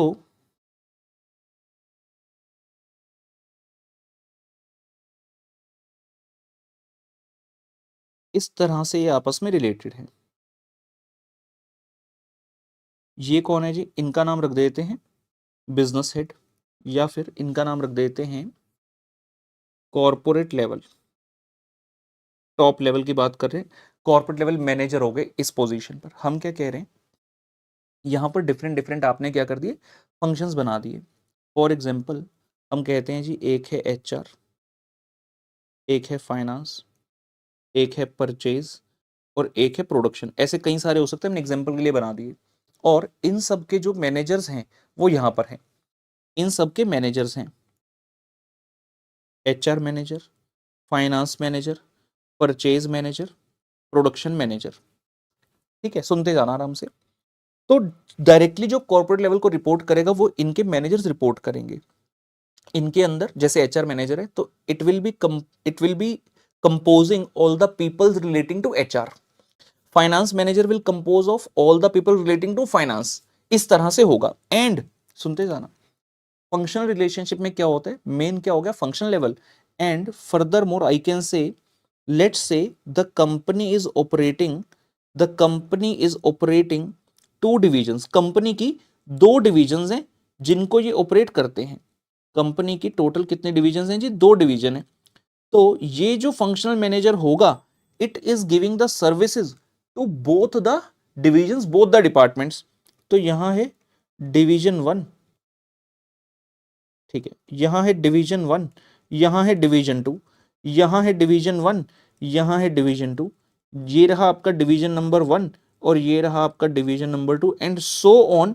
under each and every functional level manager there are further division. मतलब जो फाइनेंस डिपार्टमेंट है, जो डिवीजन 1 है, मान लो एक हमारी कपड़ों की डिवीजन होगी, एक एफएमसीजी की डिवीजन होगी, तो आप दोनों को सर्विस दे रहे हो। ये वाला स्ट्रक्चर, फंक्शनल स्ट्रक्चर कहां तक चलता है, जहां पर आपकी जो डिविजन्स हैं वो लिमिटेड हैं। एक बार अगर आपकी डिविजन्स बहुत सारी हो गई, उस केस में ये वाला स्ट्रक्चर नहीं चल पाता। तो ये हम फंक्शनल रिलेशन की पहले बात कर रहे हैं। ये हो गया जी फंक्शनल रिलेशनशिप, ये हो गया फंक्शनल रिलेशनशिप।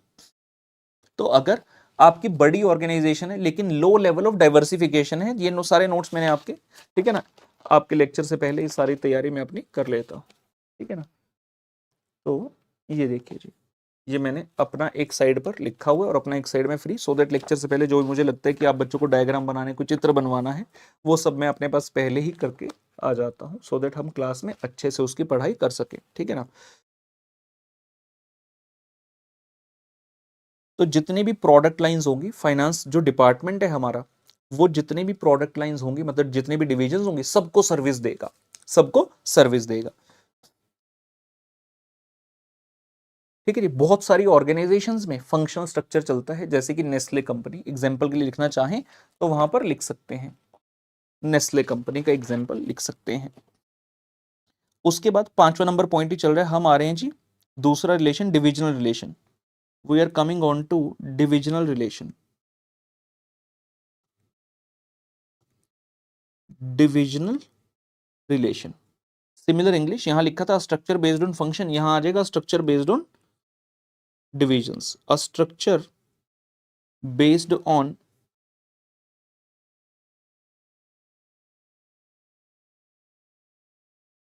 डिविजन्स, उसी डिवीजन को तो एसबीयू कहते हैं, a structure based on divisions. तो यहां पर क्या होगा,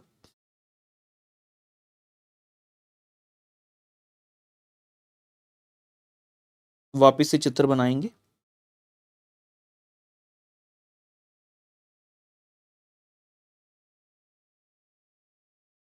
लेट्स से ये हमारा इस तरह से डायग्राम बना हुआ है।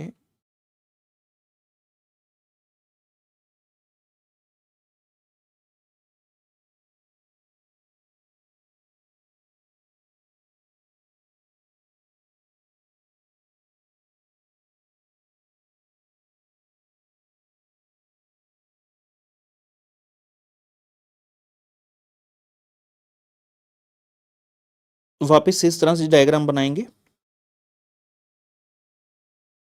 Corporate level at the top. उसके बाद हम कह रहे हैं कंपनी की जब डिविजन्स बहुत सारी हो जाती हैं तो वो फंक्शनल की जगह डिविजनल रिलेशनशिप में आ जाते हैं। तो let's say you are having the multiple divisions, हर डिवीजन का अपना एक हेड है, who is reporting to the पुत्र कॉर्पोरेट लेवल।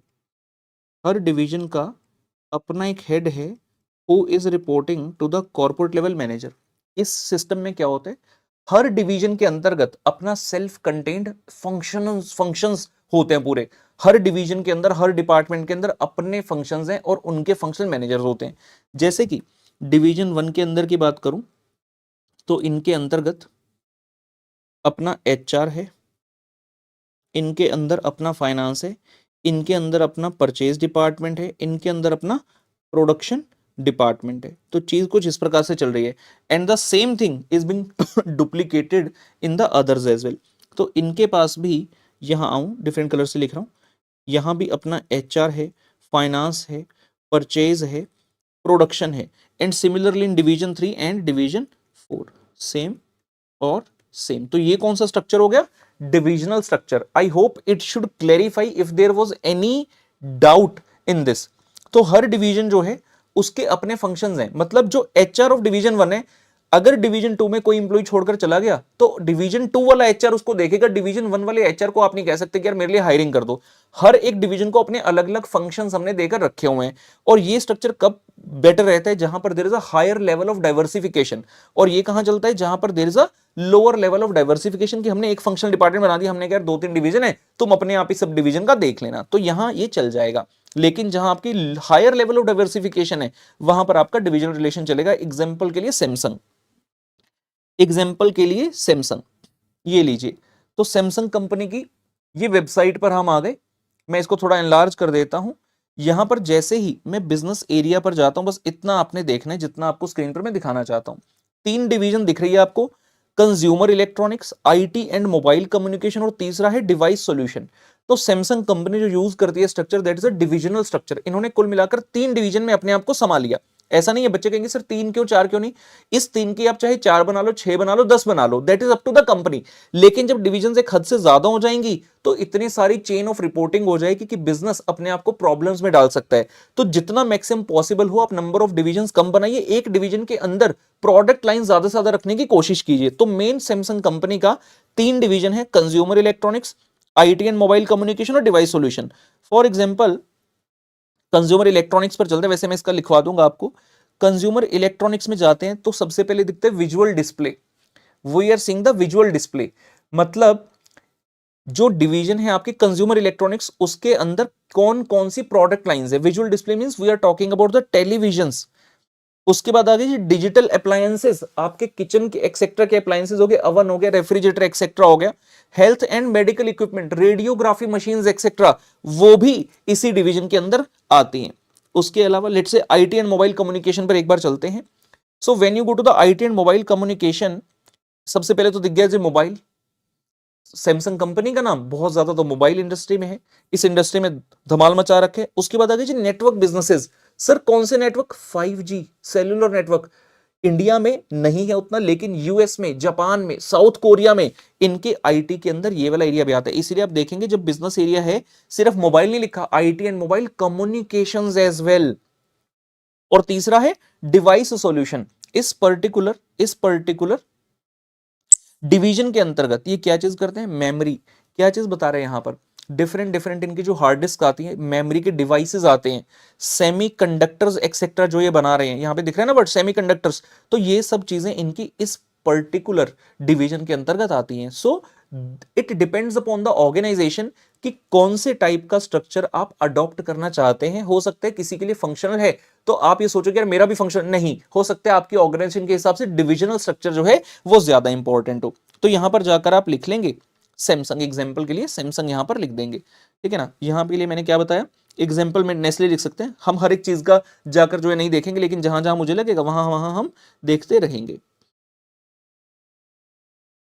एग्जाम्पल नेस्ले है, यहां एग्जाम्पल हम लिख सकते हैं जी सैमसंग है. चलिए जी कमिंग बैक, नेक्स्ट आता है जी हॉरिजॉन्टल रिलेशनशिप. ये क्या बताता है हॉरिजॉन्टल रिलेशनशिप? यार थोड़ी देर पहले तुम कह रहे थे top down bottom up, means it has to be a vertical. Horizontal का मतलब क्या होता है? हॉरिजॉन्टल का मतलब समझ में आया? सोचते कि यार सभी एक सपाट लाइन ऐसे बन रही है, क्या ऐसे हो सकता है? Top level, business level, functional level, report कौन किसको करेगा, बॉस किसका कौन है, पता ही नहीं चल पाएगा. तो बस यही है हॉरिजॉन्टल. कहता भाई बॉस बनना भी क्यों है? जहां पर जिन जिन ऑर्गेनाइजेशन में बॉसिज्म का कॉन्सेप्ट है, फ्लो ऑफ लाइन है, या तो टॉप डाउन है या बॉटम अप है, वो ओपननेस नहीं होती. लेकिन आज की डेट में वैसे ही स्टार्टअप का जमाना है. जब एक स्टार्टअप क्रिएट होता है तो वहां पर सब लोगों को एक ऑटोनॉमी दी जाती है, एक इंडिपेंडेंस दी जाती है कि जो भी आपके माइंड में एक अच्छा आइडिया आ रहा है, that idea should translate and transfer to the other alternate departments as well. हमें क्या पता कौन सा आइडिया कहां पर हिट कर जाए. तो सभी जगह आज की डेट में नॉर्मली स्टार्टअप्स में तो हॉरिजॉन्टल रिलेशनशिप का जमाना है. पढ़ते हैं एक बार क्या है. कहता जी all positions from top management to staff are in the same hierarchical position. It's a flat structure, इसको फ्लैट स्ट्रक्चर भी बोलते हैं, याद रखिएगा. Where everyone is considered at the same level, हर किसी को सेम लेवल पर माना जाता है. Which leads to openness and the transparency in work culture focused more on idea sharing and the innovation. It is most suitable for the startups where the need to share ideas with the speed is more desirable. जहां हम ये नहीं कह सकते अभी तुम्हारा file ऊपर वाले लेवल पर अटका है, जब वहां से क्लियर होगा तो लाएंगे, कहते भाई इतना समय नहीं अटकाने का। हम आज की डेट में जिस चीज का, जिस प्रॉब्लम को सॉल्व करने का स्टार्टअप कर रहे हैं, क्या पता 10 जगह और उसी के लिए काम चल रहा हो, लेकिन जीतेगा वही मार्केट में जो सबसे पहले खुद को भैया लॉन्च करेगा। तो इतना हमारे पास आइडिया नहीं है, इतना टाइम नहीं है कि इतना सारा समय हम गंवा सके आइडिया ट्रांसफर में। जिसके माइंड में आइडिया फटाफट से हमें बताओ। तो बेसिकली क्या हो रहा है, हॉरिजॉन्टल में लिख लेंगे, साथ में कुछ कीवर्ड्स लिखवा रहा हूं आपको। Boss less structure, boss less structure, ठीक है, इतना हो गया। एग्जाम्पल के लिए लिख लेंगे नेटफ्लिक्स। एग्जाम्पल के लिए नेटफ्लिक्स, नेटफ्लिक्स ऑर्गेनाइजेशन में कोई बॉस नहीं है, उनका हॉरिजॉन्टल स्ट्रक्चर ही बना हुआ है, जहां पर हर किसी को ऑटोनॉमी एंड इंडिपेंडेंस दी जाती है कि आप अपना काम कर सकें। ठीक है ना। उसके बाद आता है जी मैट्रिक्स रिलेशन। मैट्रिक्स रिलेशनशिप ये क्या है? वर्टिकल और हॉरिजॉन्टल का मिक्स कहते हैं matrix relation. It's a grid-like structure of the levels in an organization with teams formed with people from various departments which are built for temporary task-based project। क्या कह रहे हैं? Teams formed with the people from various department। Normally तो क्या पढ़ा था यार, एक डिपार्टमेंट के अंदर तो उसी के लोग होंगे ना, लेकिन ऐसा नहीं है। कहता हम क्या करते हैं, हमारा मैट्रिक्स रिलेशनशिप के अंदर ऐसा नहीं होता। You should report, you will report under the matrix relation to 2 different bosses minimum। Normally क्या होता है, नॉर्मल बिजनेस प्रिंसिपल है कि एक पर्सन का एक ही बॉस होगा। A boss obviously can have a lot of employees, can have lot of subordinates, but subordinate shell always have one senior. लेकिन मैट्रिक्स रिलेशनशिप इस चीज को तोड़ता है। और ये वाला नॉर्मल ऑर्गेनाइजेशन में चलाना इसको थोड़ा कष्टदायी हो सकता है, क्योंकि काफी कॉम्प्लेक्स सिस्टम है। लेकिन जहां पर प्रोजेक्ट बेस्ड काम होता है, उस इंडस्ट्री में मैट्रिक्स रिलेशनशिप चल सकता है। तो यहां पर लिखेंगे, पहले तो एक लाइन में लिखवा रहा हूं, employee reports to the functional manager, employee reports to functional manager,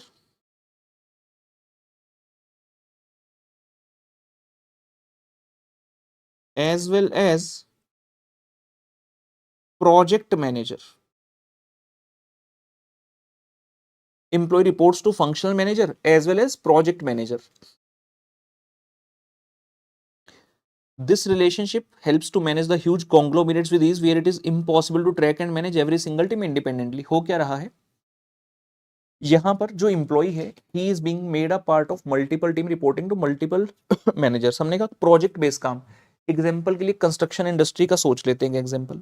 अब कंस्ट्रक्शन इंडस्ट्री के अंदर फाइनेंस डिपार्टमेंट है, सीएफओ साहब है, उन्होंने 4 सीएस रखे हुए हैं अपने अंतर्गत। ठीक है जी। आज की डेट में हमने अपना बोरीवली के अंदर प्रोजेक्ट लॉन्च कर दिया।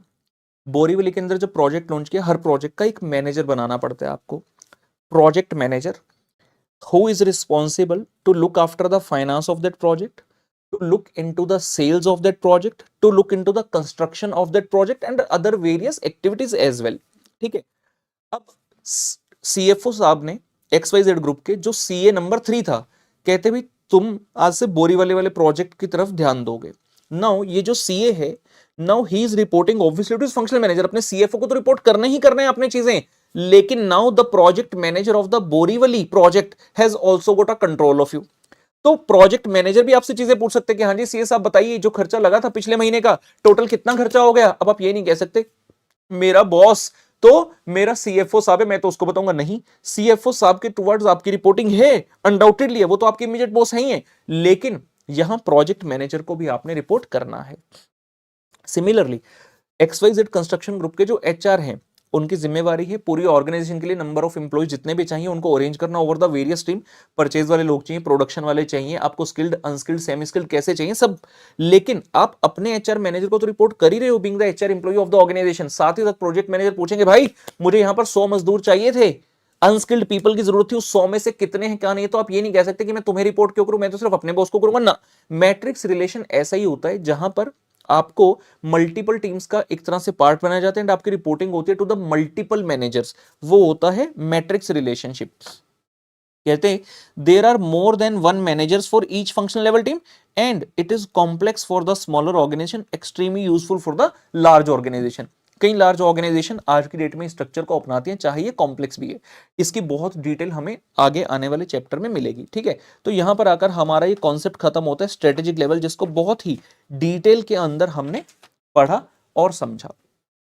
ठीक हो गया। वापिस आते हैं चैप्टर में, शुरुआत में जहां पर हम थे, हमने स्ट्रेटेजिक मैनेजमेंट में कई सारे एस्पेक्ट्स अब तक पढ़ लिए थे। यहां एक टॉपिक आया था levels at which the strategy is formulated, जिसके कारण हम कॉर्पोरेट लेवल वाले टॉपिक तक पहुंच गए थे। आगे देखते हैं जी क्या हो रहा है। Very very important, strategy is partly proactive and partly reactive. क्या मतलब है इसका जी? कहता है जब भी हम स्ट्रेटेजी की बात करते हैं, कई सारी स्ट्रेटेजी तो ऐसी है जो आप खुद से बना डालते हो। अगर आपको एनवायरनमेंट में, बिजनेस एनवायरनमेंट में भाई सरवाइव करना है, तो क्या आप हाथ पे हाथ धरे बैठ सकते हो कि हमने तो ना ये बनाना स्टार्ट किया था, हम इसी को बनाएंगे? जी नहीं, you will have to take the steps if you want to move further. आपकी जनरेशन को शायद नहीं पता, हमने तो नोकिया वाले फोन से ही शुरुआत करी थी। एक ही ब्रांड होता था कुल मिलाकर, नोकिया। मतलब अगर होते भी थे तो कोई उनको जानता नहीं था। कहते हैं ना कि भाई उस बस्ती का एक ही राजा था, 1 2 3 कोई है ही नहीं। मान लो क्लास में एग्जाम हुआ, नॉर्मली पोजीशन आती है 1 2 3, बच्चा ही एक पास हुआ, बच्चा ही एक पास हुआ तो वही टॉपर है, कोई सेकंड थर्ड है ही नहीं। तो सेम वे में there used to be the Nokia. Mobile phone आते थे, इतने जबरदस्त आते थे। हालांकि हमने तो जब आर्टिकलशिप में थे, 2006 में जब आर्टिकलशिप स्टार्ट हुई थी तब जाकर, और बीकॉम 2 क्लियर हो चुकी थी, मतलब ग्रेजुएशन का अंतिम ईयर था, और सीए इंटर क्लियर हो चुका था। उसके बाद आर्टिकलशिप लगनी थी, तब घर वालों को लगा कि हाँ भाई अब बाहर जाएगा लड़का, ऑडिट वगैरह पर जाएगा, काम करेगा, तो फोन एक आवश्यक होना चाहिए, सो दैट एक कम्युनिकेशन का चैनल बना रहे। तो हमने फोन लिया था नोकिया का। नोकिया का फोन आता था जी 3310 और 3315, बड़े पॉपुलर फोन थे। 1800 या 2000 रुपए का फोन आता था, गेम के नाम पर उसमें स्नेक वाली गेम होती थी, बटन वाला फोन होता था, ब्लैक एंड व्हाइट स्क्रीन होती थी, इतनी सी स्क्रीन होती थी। मतलब अगर ये फोन है, इस फोन में सिर्फ ऊपर 20 या 30% मार्जिन पर स्क्रीन होती थी, 30 ज्यादा बोल दिया, और यहाँ नीचे सारे बटन होते थे। और उस फोन की एक स्पेशलिटी होती थी, उस फोन को कोई तोड़ नहीं सकता था। कहते थे उस फोन से आप नारियल भी फोड़ दो। अब नोकिया कंपनी, ये बेसिक फोन थे, और उसके बाद उनके इतने जबरदस्त जबरदस्त मॉडल्स आते थे, मतलब देखकर ही लगता था क्या फोन है यार। टच वाले फोन उस वक्त नहीं थे, बटन वाले फोन्स होते, और बटन वाले फोन्स में there was no second competitor, कोई राइवल था ही नहीं, कोई स्टैंड ही नहीं कर पाता था। उसके बाद जमाना आया टच स्क्रीन फोन का, जिसमें मोटोरोला अगर नहीं रहा, मोटोरोला ने फोन निकाला था मोटोरोकर, मैंने लिया था सन 2008 में मोटोरोकर, साथ में एक स्टाइलस आता था, जैसे आजकल फोन का स्टाइलस आता था, वो पहला फोन था ऑलमोस्ट स्टाइलस वाला। अब नोकिया कंपनी को लगा कि यार ये फोन टच टच वाले कहां चलेंगे, टच से कहां चलेगा फोन, आज चल रहा है कल नहीं चलेगा, तो बड़े सारे टेक्निकल इश्यूज आ जाएंगे। तो उन्होंने उसकी तरफ जाना उचित नहीं समझा, वो अपने बटन वाले फोन में, फिजिकल हैंडसेट्स में ही लगे रहे, और जिसके कारण वो सरवाइव नहीं कर पाए। ना तो उन्होंने अपनी तरफ से कोई एक्शन लिया कि अब सब लोग कर रहे हैं चलो, ना तो उन्हें खुद नीड फील हुई, और जब बाकी ब्रांड्स ने भी किया तब भी उन्हें लगा कि नहीं ये ज्यादा नहीं चल पाएगा, and eventually they lost, they went out of market, which was hard for anyone else, for anyone to absorb this thing कि यार नोकिया मार्केट से आउट हो गया, because everybody had the handset। अगर किसी हैंडसेट था तो वो नोकिया का ही होता था। लेकिन जो होना है वो होना है। चले हम अपने टॉपिक पर वापस आते हैं। हम ये कह रहे हैं strategy is partly proactive and partly reactive. आप अगर आज की डेट में बिजनेस कर रहे हो तो आप ये नहीं सोच सकते कि भाई जो मैं कर रहा हूं मैं तो यही करता रहूंगा, इसी तरह से करता रहूंगा। ऐसा नहीं हो सकता, क्योंकि बिजनेस में आए दिन डेवलपमेंट्स हो रही हैं, और डेवलपमेंट कोई दूसरा नहीं करेगा भाई, तुम्हें खुद भी डेवलपमेंट करनी है। अगर बिजनेस के अंदर बने रहना है तो हमें कुछ ना कुछ सोचते रहना पड़ेगा, हमें कुछ ना कुछ नया करते रहना पड़ेगा। मार्केट की नीड को समझकर, अच्छा इस चीज का गैप है मार्केट में, वैक्यूम है, why not to create this kind of product, why not to bring this different kind of service for the people, and we will attract the customers. एक तो ये हो गया, और दूसरा क्या है, पार्टली रिएक्टिव। रिएक्टिव का मतलब क्या हो गया कि हमने नहीं किया, किसी कॉम्पिटिटर ने, हमारी इंडस्ट्री के अंदर किसी कॉम्पिटिटर ने एक एक्शन लिया, और उस एक्शन को काउंटर करने के लिए हमने अपना काउंटर स्ट्रेटेजी चल दिया, तो वो क्या है, reactive strategy. That is the reactive strategy. आइए पढ़ते हैं इसके बारे में, बहुत ही मजेदार टॉपिक है, बहुत ही important. A company's actual strategy is partly planned and partly reactive. It is a blend of, blend means it's a mix of two things. पहला, proactive actions on the part of managers to improve the company's market position and financial performance. ये क्या चीज है जो हम कह रहे हैं कि भाई आपको कुछ ना कुछ करते रहना पड़ेगा। क्यों? To improve the company's market position. क्या हमेशा सेम ही पोजीशन रहेगी? नहीं, हमें आगे भी बढ़ना है, तो उसको इंप्रूव करने के लिए और अपने आप को फाइनेंशियली इंप्रूव करने के लिए भी। अगर आज के डेट में नेटवर्थ 500 करोड़ है तो भाई why not 1000 crore, why not 5000 crore. अगर आज के डेट में प्रॉफिट रिपोर्ट कर रहे हो 100 करोड़ को, तो वाई नॉट 200, 300, 400 करोड़। आगे क्यों नहीं बढ़ना? बढ़ना है ना, तो आपको कुछ ना कुछ तो करते रहना पड़ेगा। एंड दूसरा कहते, reactions to unanticipated development. Market में इतनी सारी डेवलपमेंट हो रही है और अनएंटिसिपेटेड है, हमें पता भी नहीं क्या हो रहा है। आए दिन हम न्यूज सुनते हैं, सोशल मीडिया चलाते हैं, तो हमें लगता है अरे बाप रे, ये चीज भी मार्केट में आ गई, अच्छा अब ऐसा भी होगा, टेक्नोलॉजी ये भी कर सकती है। तो अनएंटिसिपेटेड डेवलपमेंट है एंड फ्रेश मार्केट कंडीशंस हैं in the dynamic business environment, उसको रिएक्ट भी तो करना है। तो कुछ चीजें ऐसी हैं जो हमें खुद से करनी है और कुछ चीजें ऐसी हैं जो हमें आउट ऑफ फोर्स करने, बिकॉज मेरा कॉम्पिटिटर करे, अगर मैंने ना किया तो मैं पीछे छूट जाऊंगा। और अगर कॉम्पिटिटर कोई कर रहा है, मतलब उसने प्रोएक्टिव स्ट्रेटेजी अपनाई है, उसको मार्केट में इस चीज के लिए वैक्यूम लगा, अगर उसको वैक्यूम लगा है तो मतलब वैक्यूम होगा, तो मैं भी वो चीज करके क्यों ना कस्टमर्स को अपनी तरफ अट्रैक्ट करूं। प्रोएक्टिव का एक रियल लाइफ एग्जांपल की बात करें, अगर प्रोएक्टिव, वो दिन बहुत पुराने नहीं है जब हमें कोई भी चीज लेने के लिए मार्केट में जाना पड़ता था। कुछ चीजें ऐसी थी जो कि घर बैठे आनी स्टार्ट हो गई थी, लेकिन कुछ बेसिक नीड्स ऐसी थी जिसके लिए तो मार्केट जाना ही पड़ेगा। और किसी ने ऐसे सोचा भी नहीं कि क्या यार मुझे मार्केट जाना पड़ता है। घर में आए दिन राशन की जरूरत पड़ती है, सब्जी की आवश्यकता पड़ती है। अब खाने के लिए तो बंदा जाएगा ना बाहर खरीदने, तो it was a normal routine, mummy या पापा जाते थे। और कई बार जो हॉकर्स होते हैं जो इस चीज को बेचते हैं, रेडी पर सामान लेकर अपना आ जाते हैं, वहां से खरीद सकते हो, बड़ी आसान सी बात थी। लेकिन धीरे धीरे समझ आने लगा कि इंसान के लिए सबसे इंपॉर्टेंट क्या है, टाइम है। और आज की डेट में बहुत समय पहले तक ऐसा होता था, जेंडर बायसनेस होती थी कि भाई लेडीज जो है वो घर पे रहेंगी, जो जेंट्स है वो काम करेंगे, बाहर जाएंगे, जॉब करेंगे।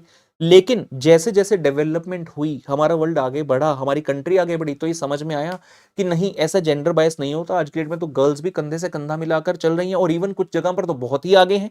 तो यार, अब एक लड़की घर के बाहर अपनी सब्जी खरीदने जाए या अपनी जॉब और अपने बिजनेस पर ध्यान दे, तो समझ में आ गया कि टाइम जो है वो सबसे इंपॉर्टेंट चीज है। बिग बास्केट कहता भाई मैंने ये अपॉर्चुनिटी देख ली, वो कहता आपको कुछ नहीं करना, मैं एक ऐप लॉन्च कर रहा हूं, आप उस ऐप पर सब्जी ऐड कर दो, कार्ड में पेमेंट कर दो, घर बैठे सब्जी आ जाएगी। आज की डेट में तो बहुत सारे लोग ऐसा कर रहे हैं, लेकिन स्टार्टिंग करने वाले जो है वो प्रोएक्टिव है। आपको सर ब्लिंकिट भी कर रहे हैं, भाई वो रिएक्टिव स्ट्रेटेजी। आपके सर डंजो भी करने का रिएक्टिव स्ट्रेटेजी है, जेप्टो कर रहे हैं, रिएक्टिव है। जो पहले कर गया वो कौन है? प्रोएक्टिव है। सो हो सकता है आपके गली मोहल्ले में मान लो 4 दुकानें हैं सब्जी की, आपके गली मोहल्ले के आसपास 4 दुकान है, बिग बास्केट भी छोड़ दो, उनमें से एक दुकान ऐसी है जिसने बोर्ड लिखकर डाल दिया फ्री होम डिलीवरी अगर आपकी सब्जी 300 रुपए से ऊपर की हो गई। अब यार आप एक बार खरीदने गए, आपने देखा 300 रुपए से ज्यादा खरीदेगा तो घर बैठे आ जाएगी। आपने कहा भाई ये कैसे की? कहता जी हमारा फोन नंबर ले लो, आप फोन पर सब्जी बोल देना या मैसेज कर देना, हम आपके घर पर दे जाएंगे। बस कंडीशन ये थी कि 300 रुपए से ज्यादा क्यों नहीं चाहिए। भाई बहुत बढ़िया, उस बिजनेस ने एक ऐसा आइडिया निकाल दिया जिसके बारे में बाकी सोच ही नहीं पाए। तो वो प्रोएक्टिव स्ट्रेटेजी थी, उसने घर बैठे आपको सब्जी दे दी, आपका पर्पस सॉल्व। और उसका पर्पस क्या सॉल्व हुआ? उसने कहा मिनिमम 300 रुपए की होनी चाहिए। मतलब आपको लग रहा है कि यार मेरी सब्जी 220 की हुई, लेकिन आपको पता है घर बैठे बैठे आ जाएगी। आपने कहा यार 80 रुपए का और ऐड कर दूं तो मुझे तो घर बैठे मिल जाएगी। समझ रहे हो? तो उसके पास दिमाग था, उसने अपना दिमाग लगाकर ऐसी स्ट्रेटेजी अपनाई जिसके through he has been able to capture the market. जबकि बाकी 3 ऐसा नहीं सोच पाए। अगर बाकी 3 ने भी बाद में ऐसी चीज लॉन्च कर दी, मतलब दैट्स अ रिएक्टिव स्ट्रेटेजी। तो एक बिजनेस को आगे बढ़ने के लिए प्रोएक्टिव स्ट्रेटेजी पहचानना जरूरी है। आप में से कुछ लोगों को लगेगा यार फायदा ही क्या है प्रोएक्टिव होने का, हम अपने आप सोचें, क्यों कंप्यूटर को सोचने देते हैं, हम तो रिएक्ट कर देंगे। ये तो एग्जाम्पल ऐसा था, आपको लग गया कि यार आज इस सब्जी वाले ने लॉन्च किया, कल दूसरा सब्जी वाला लॉन्च कर देगा। लेकिन जब कॉर्पोरेट लेवल में इतने कॉम्प्लेक्स नेचर के प्रोडक्ट्स और सर्विसेज ऑफर किए जाते हैं, जो पर्सन सबसे पहली बार प्रोएक्टिव होकर अपना प्रोडक्ट या सर्विस लॉन्च कर रहा है, सबसे ज्यादा एज उसके पास होगा। बिकॉज चीजों को इमिटेट करना, कॉपी करना और इतनी जल्दी मार्केट में उतारना is not at all easy for the others. तो आप ऐसा मत समझो कि यार प्रोएक्टिव होने का फायदा ही क्या है, जब कॉपी करना ही है दूसरे ने तो हम दूसरे से कॉपी कर लेते हैं। नहीं, being proactive gives you a market share, gives you a brand identity, gives you a goodwill, जो कि आप कंपेयर नहीं कर सकते। दूसरी बात, और हमारी फाइनेंशियल वेल्थ, हमारी फाइनेंशियल परफॉर्मेंस उतने समय में, जो लीन पीरियड हमें मिलेगा, जो एक टाइम हमें मिलेगा, हमने जब लॉन्च किया वर्सेस जब दूसरे ने लॉन्च किया, तो उसके बीच का जो समय है, मलाई खाने वाले सिर्फ आप ही हैं। You are the only person existing in the market at that point of time, so a business has to be proactive as well. Proactive वाले में एग्जाम्पल लिख सकते हैं वेजिटेबल ग्रोसरीज। अब रिएक्टिव में आपको एग्जाम्पल देता हूं जी। मुझे अपने टाइम के एग्जाम्पल याद आता है। मैं स्कूल में था, क्लास 11th में, चंडीगढ़ में पढ़ा हूं, 19 मॉडल में था। तो दूसरे सेक्शन का एक लड़का था, पूरे स्कूल में शोर मच गया, कहते हैं ना बाइक लेकर आया। अब बाइक कौन सी बड़ी बात थी, बाइक तो थी उस टाइम पे। बाइक लेकर आया ऐसी जिसको देखकर हम बस लौंडे निहारते रहे। गर्ल्स तो मतलब गर्ल्स को भी शौक होता है कईयों को, खैर हमें तो है ही है। तो मैंने देखा, मैं भी बाइक को देखते रह गया, और लोग भी। हम तो पैदल जाते थे उस टाइम स्कूल। बाइक का नाम था सीबीजी, सीबीजेड था, बोलने में आता था सीबीजी। होंडा कंपनी ने लॉन्च करी थी।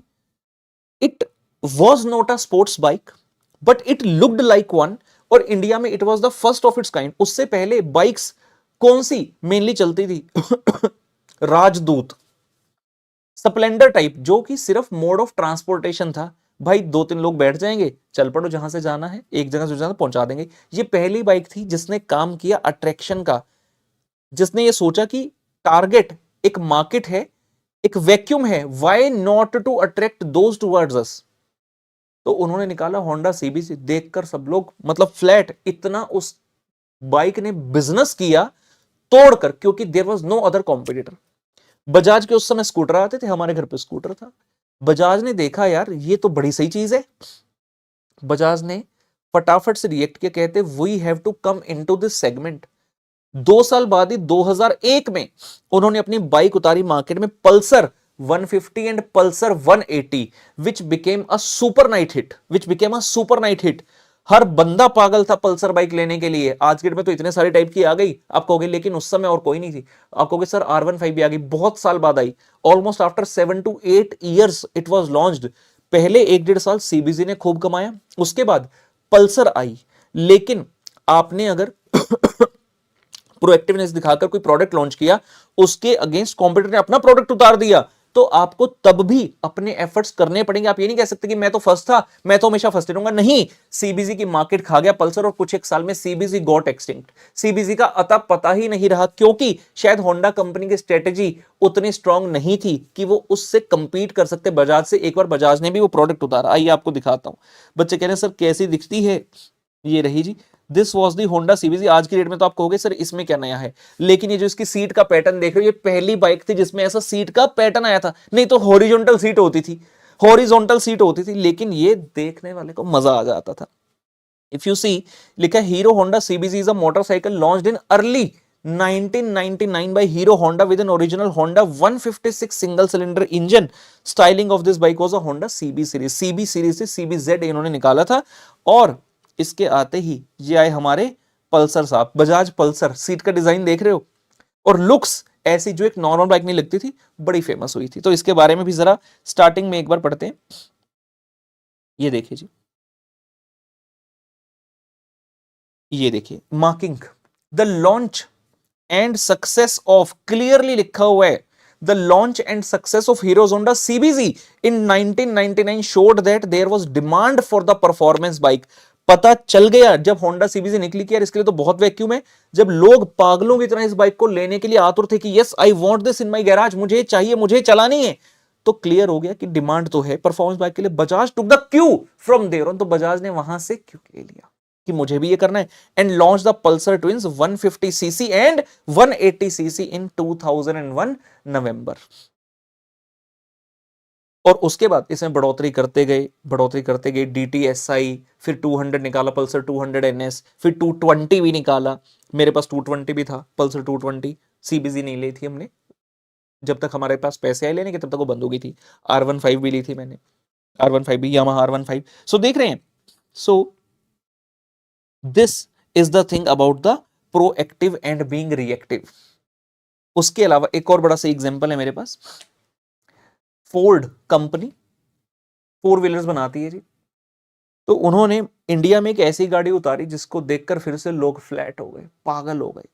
फोर्ड एंड्योवर सन 2003 में लॉन्च करी वो गाड़ी, ऐसी जबरदस्त रोड प्रेजेंस थी उस गाड़ी की, और फेमस हुई थी कैसे, कहते सीडी वाली गाड़ी, उसमें पीछे ना सीडी लगी होती थी, ये तो शो के लिए, लेकिन हाँ भाई पहली बार आई थी स्टपनी पीछे लगी होती थी, स्टपनी के साथ सीडी लगी होती थी। ऐसी जबरदस्त रोड प्रेजेंस थी, साथ से गाड़ी जब रोड पे निकलती तो देखने वाला एक बार देखता ही रह जाता, वाह क्या गाड़ी है। It was the first of its kind being launched in India, 2003 में लॉन्च की गई। लोग इतने पागल हुए तो बाकी को समझ आ गया, बाकी लोगों को जो ऑटोमोबाइल में थे, कि यार इस तरह की गाड़ी के लिए बहुत वैक्यूम है और हम भी इसको क्रिएट करना चाहेंगे। लेकिन जैसा मैंने कहा, इतना आसान नहीं होता कि आप ओवरनाइट निकाल दो। बाइक वाले केस में ही देखा, 3 साल लगे, अर्ली 99 में सीबीजी उतारी और 2001 एंड में जाकर कहीं पल्सर, 3 साल तो उस बाइक को लग गए, क्योंकि इतना आसान नहीं है। You will have to think about prototype, design बनाना पड़ेगा, वैसी फंक्शनल कैपेबिलिटीज बनानी पड़ेगी, फैक्ट्री सेटअप करना पड़ेगा, किस तरह से वो बाइक बनेगी, पार्ट्स कहां से आएंगे, खूब सारा स्टडी करना और उसको प्रैक्टिकली अप्लाई करने में it will take a lot of time. Ford Endeavour को टक्कर देने आया टोयोटा, फोर्ड एंडेवर को टक्कर देने आया टोयोटा। मैं उस समय अपनी फर्स्ट जॉब स्टार्ट करी थी, सन 2009 की बात है, ग्रैंड थॉर्नटन चंडीगढ़ में I was doing my job, और मुझे ऑडिट मिला था ग्लोब टोयोटा का, करनाल में टोयोटा की फ्रेंचाइजी थी ग्लोब टोयोटा के पास। मेरे पास R15 थी, मैं R15 पर जाता था ऑडिट करने के लिए, डेली जाता था और फिर शाम को वापस आ जाता था। उस समय मुझे याद है अब भी, टोयोटा ने लॉन्च की थी गाड़ी फॉर्च्यूनर, 20 लाख रुपए के आसपास लॉन्च हुई थी, जो कि आज के डेट में 50 लाख से ऊपर तक की गाड़ी मिलती है। वो गाड़ी सिर्फ और सिर्फ इसलिए लाई गई थी मार्केट में कि फोर्ड एंडेवर को टक्कर दे सके, एंड दे बिकेम सक्सेसफुल। लेकिन अगर मैं यहां पर सोचूं, रिएक्शन कितने साल लग गए, 6 साल लग गए टोयोटा कंपनी को फॉर्च्यूनर लाने में। और आए दिन कोई ना कोई ऑटोमोबाइल अब कोशिश करता रहता है कि इसके रिस्पॉन्स में मैं क्या करूं। एमजी कंपनी ने कुछ साल पहले इंडिया में एंटर किया, मॉरिस गैराजेस, कई सारी गाड़ियां आती हैं, स्टार्ट किया एमजी हेक्टर के साथ, और बाद में एमजी ग्लॉस्टर गाड़ी भी लॉन्च की, that was launched with the similar motive in the same segment. तो वो क्या है, it's nothing but a reactive strategy. So business के अंदर आपके पास दोनों ही चीजें हैं, you have to be sure of both the things. You have to be proactive enough कि हाँ आप अपनी तरफ से प्रोडक्ट सर्विसेज लॉन्च करते रहे, सो एज जो आपका कस्टमर एग्जिस्टिंग है उसको तो रिटेन करना ही, और नए कस्टमर्स को अट्रैक्ट कर सकें। वहीं अगर कोई कॉम्पिटिटर कोई स्ट्रेटेजी चल रहा है, कोई चाल चली है, तो उसके रिस्पॉन्स में मुझे अपनी चाल चलनी होगी, सो दैट हम भी मार्केट में कॉम्पिटिटिव रह सकें। आज की तो मार्केट ऐसी हो गई है कि if you have to be competitive, customer अगर एक चीज कॉम्पिटिटर के पास ढूंढ रहा है तो सिमिलर चीज आपके पास भी ढूंढ रहा है, because he needs the options, उसको चॉइस चाहिए। अगर बंदा, मैं कह रहा हूं फॉर्च्यूनर सॉरी एंडेवर गाड़ी लेने पहुंच गया, अब जो एंडेवर गाड़ी लेने पहुंच गया उसका टेस्ट क्लियर है कि हाँ मुझे एक एसयूवी लेनी है जिसके अंदर ऐसी फीचर्स हो और जो थोड़ी मस्कुलर गाड़ी हो। अब एक गाड़ी तो है, अगर वो चॉइस करना चाहता है, इवेल्युएट करना चाहता है, कंपैरिजन करना चाहता है, तो कहां है ऑल्टरनेटिव, नहीं है। तो alternatives always have to be there for the customer as well, ठीक है ना। सो कहते thus a company uses both proactive and reactive strategies to cope up with the uncertain business environment. Proactive strategy is planned, whereas reactive strategy is adaptive reaction to the changing circumstance. Very good line. Proactive strategy is planned strategy और reactive strategy क्या है, adaptive reaction to the changing circumstance. तो इसमें आ रहा है proactive का मतलब क्या है, वापस से वही वाली चीज आ रही है सारी। Strategy being deliberate and proactive is the product of managements analysis and strategic thinking, कि आप समय समय पर अपना एनालिसिस करते रहिए, स्ट्रेटेजिक थिंकिंग लगाते रहिए about the company situations, about how to position in the market place and tackle the task of competing for the buyers pattern, मतलब ज्यादा से ज्यादा बायर्स को प्रोटेक्ट कर सके। अपनी लैंग्वेज में हमें एग्जाम में लिख कर आना है, काफी सारा मैंने समझा दिया, सपोर्टेड विद द एग्जाम्पल, जो एग्जाम्पल मैंने दिए हैं उनको लिखते जाइएगा। Reactive, things happen which cannot be fully anticipated or planned. अब जरूरी थोड़ी है हम सब कुछ एंटिसिपेट कर सकते हैं, प्लान कर सकते हैं। When the market and competitive conditions take an unexpected turn or some aspect of a company's strategy hits a stone wall, मतलब हमने कुछ स्ट्रेटेजी लगाई थी, सक्सेसफुल नहीं हो पाई, then some kind of adjustment or the reaction is also required. तो दोनों चीजें याद रखनी है, प्रोएक्टिव एंड रिएक्टिव। एग्जाम में क्वेश्चन आएगा strategy can only be proactive, आपने लिखना है नहीं भाई, आंसर स्टार्ट करेंगे descriptive strategy can be partly reactive and it is equally reactive as well. चित्र के माध्यम से अगर समझें, कहते भाई कंपनी के पास एक्सपीरियंस है, नो हाउ है, रिसोर्सेज हैं, स्ट्रेंथ वीकनेस है, कंपटीशन करने की कैपेबिलिटी है, तो उन्हें क्या करना है, न्यू इनिशिएटिव लेते रहने हैं, ठीक है, और जो पुराने प्रायर पीरियड्स के एलिमेंट्स हैं वो तो चलते ही रहेंगे हमारे इसको कहते हैं प्रोएक्टिव। साथ ही साथ आपको रिएक्शन करना है, जो भी मार्केट में सर्कमस्टांस चेंज हो रहे हैं, you have to do the reaction to that, means it's a reactive element of your strategy. और जब इन दोनों को हम मिलाते हैं तो आपकी कंपनी का एक्चुअल स्ट्रेटेजी निकल कर आता है कि हाँ हमें फाइनली मार्केट में क्या करना है। Very very good, very very important. इसी से संबंधित we are having one question, इसी से संबंधित we are having one question as well, let us go through that aspect also. Yes, question number 2 है हमारे पास इस चैप्टर के अंदर। It says the Yummy Foods and Tasty Foods, दो different foods organisations are successfully competing in the business of ready to eat snacks इन पटना। ठीक है, yummy has been pioneer in introducing the innovative products which will give them good sale, however Tasty Food will introduce a similar product in reaction to the products introduced by the Yummy Foods, taking away the advantage gained by the former। कहता भाई discuss करो strategic approach क्या है दोनों companies की और superior कौन है। क्वेश्चन पढ़कर ही समझ आ जाना चाहिए। यम्मी फूड्स जो कि प्रोएक्टिव है नेचर में, उसकी स्ट्रेटेजी क्या है, बीइंग प्रोएक्टिव, और उसके पास हमेशा एज रहेगा because it is the first one two launch the product. चाहे टेस्टी फूड वाला उसको जितना मर्जी कंपीट कर ले, मतलब रिएक्टिव स्ट्रेटेजी है उसकी, लेकिन कस्टमर को पता है कि सबसे पहले यम्मी फूड वाला करता है, तो उसके पास जो चंक ऑफ कस्टमर है और जो लॉयल्टी बेस्ड कस्टमर का है वो टेस्टी फूड वाले के पास नहीं हो सकता। Customers in the market will definitely identify in the long run की यम्मी फूड जो है उसका ज्यादा एज रहेगा हमेशा as compare to Tasty food.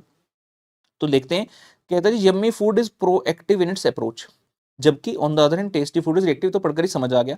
Proactive strategy क्या होती है, प्लान्ड है। Reactive strategy is an adaptive reaction to the changing circumstances, और हमें ये पता है कि कंपनी का स्ट्रेटेजी दोनों का ब्लेंड होता है मिलाकर। If organization resources permit it is better to be proactive rather than reactive. Very very important line. अगर आपके पास रिसोर्सेज हैं तो why to be reactive, why not to be proactive. Being proactive in the aspects like introducing new product will give you an advantage in the mind of customers. At the same time, crafting a strategy involves stitching together intended strategy and then adopting first one piece and another is। ये क्या बता रहे हैं, ठीक है ठीक है, वो क्या कह रहे हैं, आपको दोनों चीजों का ध्यान रखना चाहिए। प्रोएक्टिव तो होना ही होना है, लेकिन साथ में थोड़ा सा मार्केट की तरफ भी ध्यान रखना है कि कहीं कोई ऐसा कॉम्पिटिटर तो नहीं है जो कि अपनी कोई स्ट्रेटेजी दे रहा है। In that case you have to take both of these into account. अपना प्रोडक्ट तो मार्केट में उतारना ही है, साथ ही साथ अगर कस्टमर अपना कोई प्रोडक्ट मार्केट में उतार रहा है तो उसमें भी पीछे नहीं रहना है। तो वही हम कह रहे हैं, ना तो खाली प्रोएक्टिव होने से काम चलेगा ना reactive, you have to balance the two approaches. ठीक है, तो ये कॉन्सेप्ट हमारा strategies partly reactive partly proactive वाला खत्म होता है। हम यहां तक आज की डेट में पढ़कर रुकते हैं, नेक्स्ट क्लास में मिलेंगे, आगे बढ़ेंगे, और जितना डे बाय डे हो रहा है उसको रिवाइज करते रहिए। ठीक है, सो दैट आप मेरे साथ अपनी पेस बनाकर चल सकें।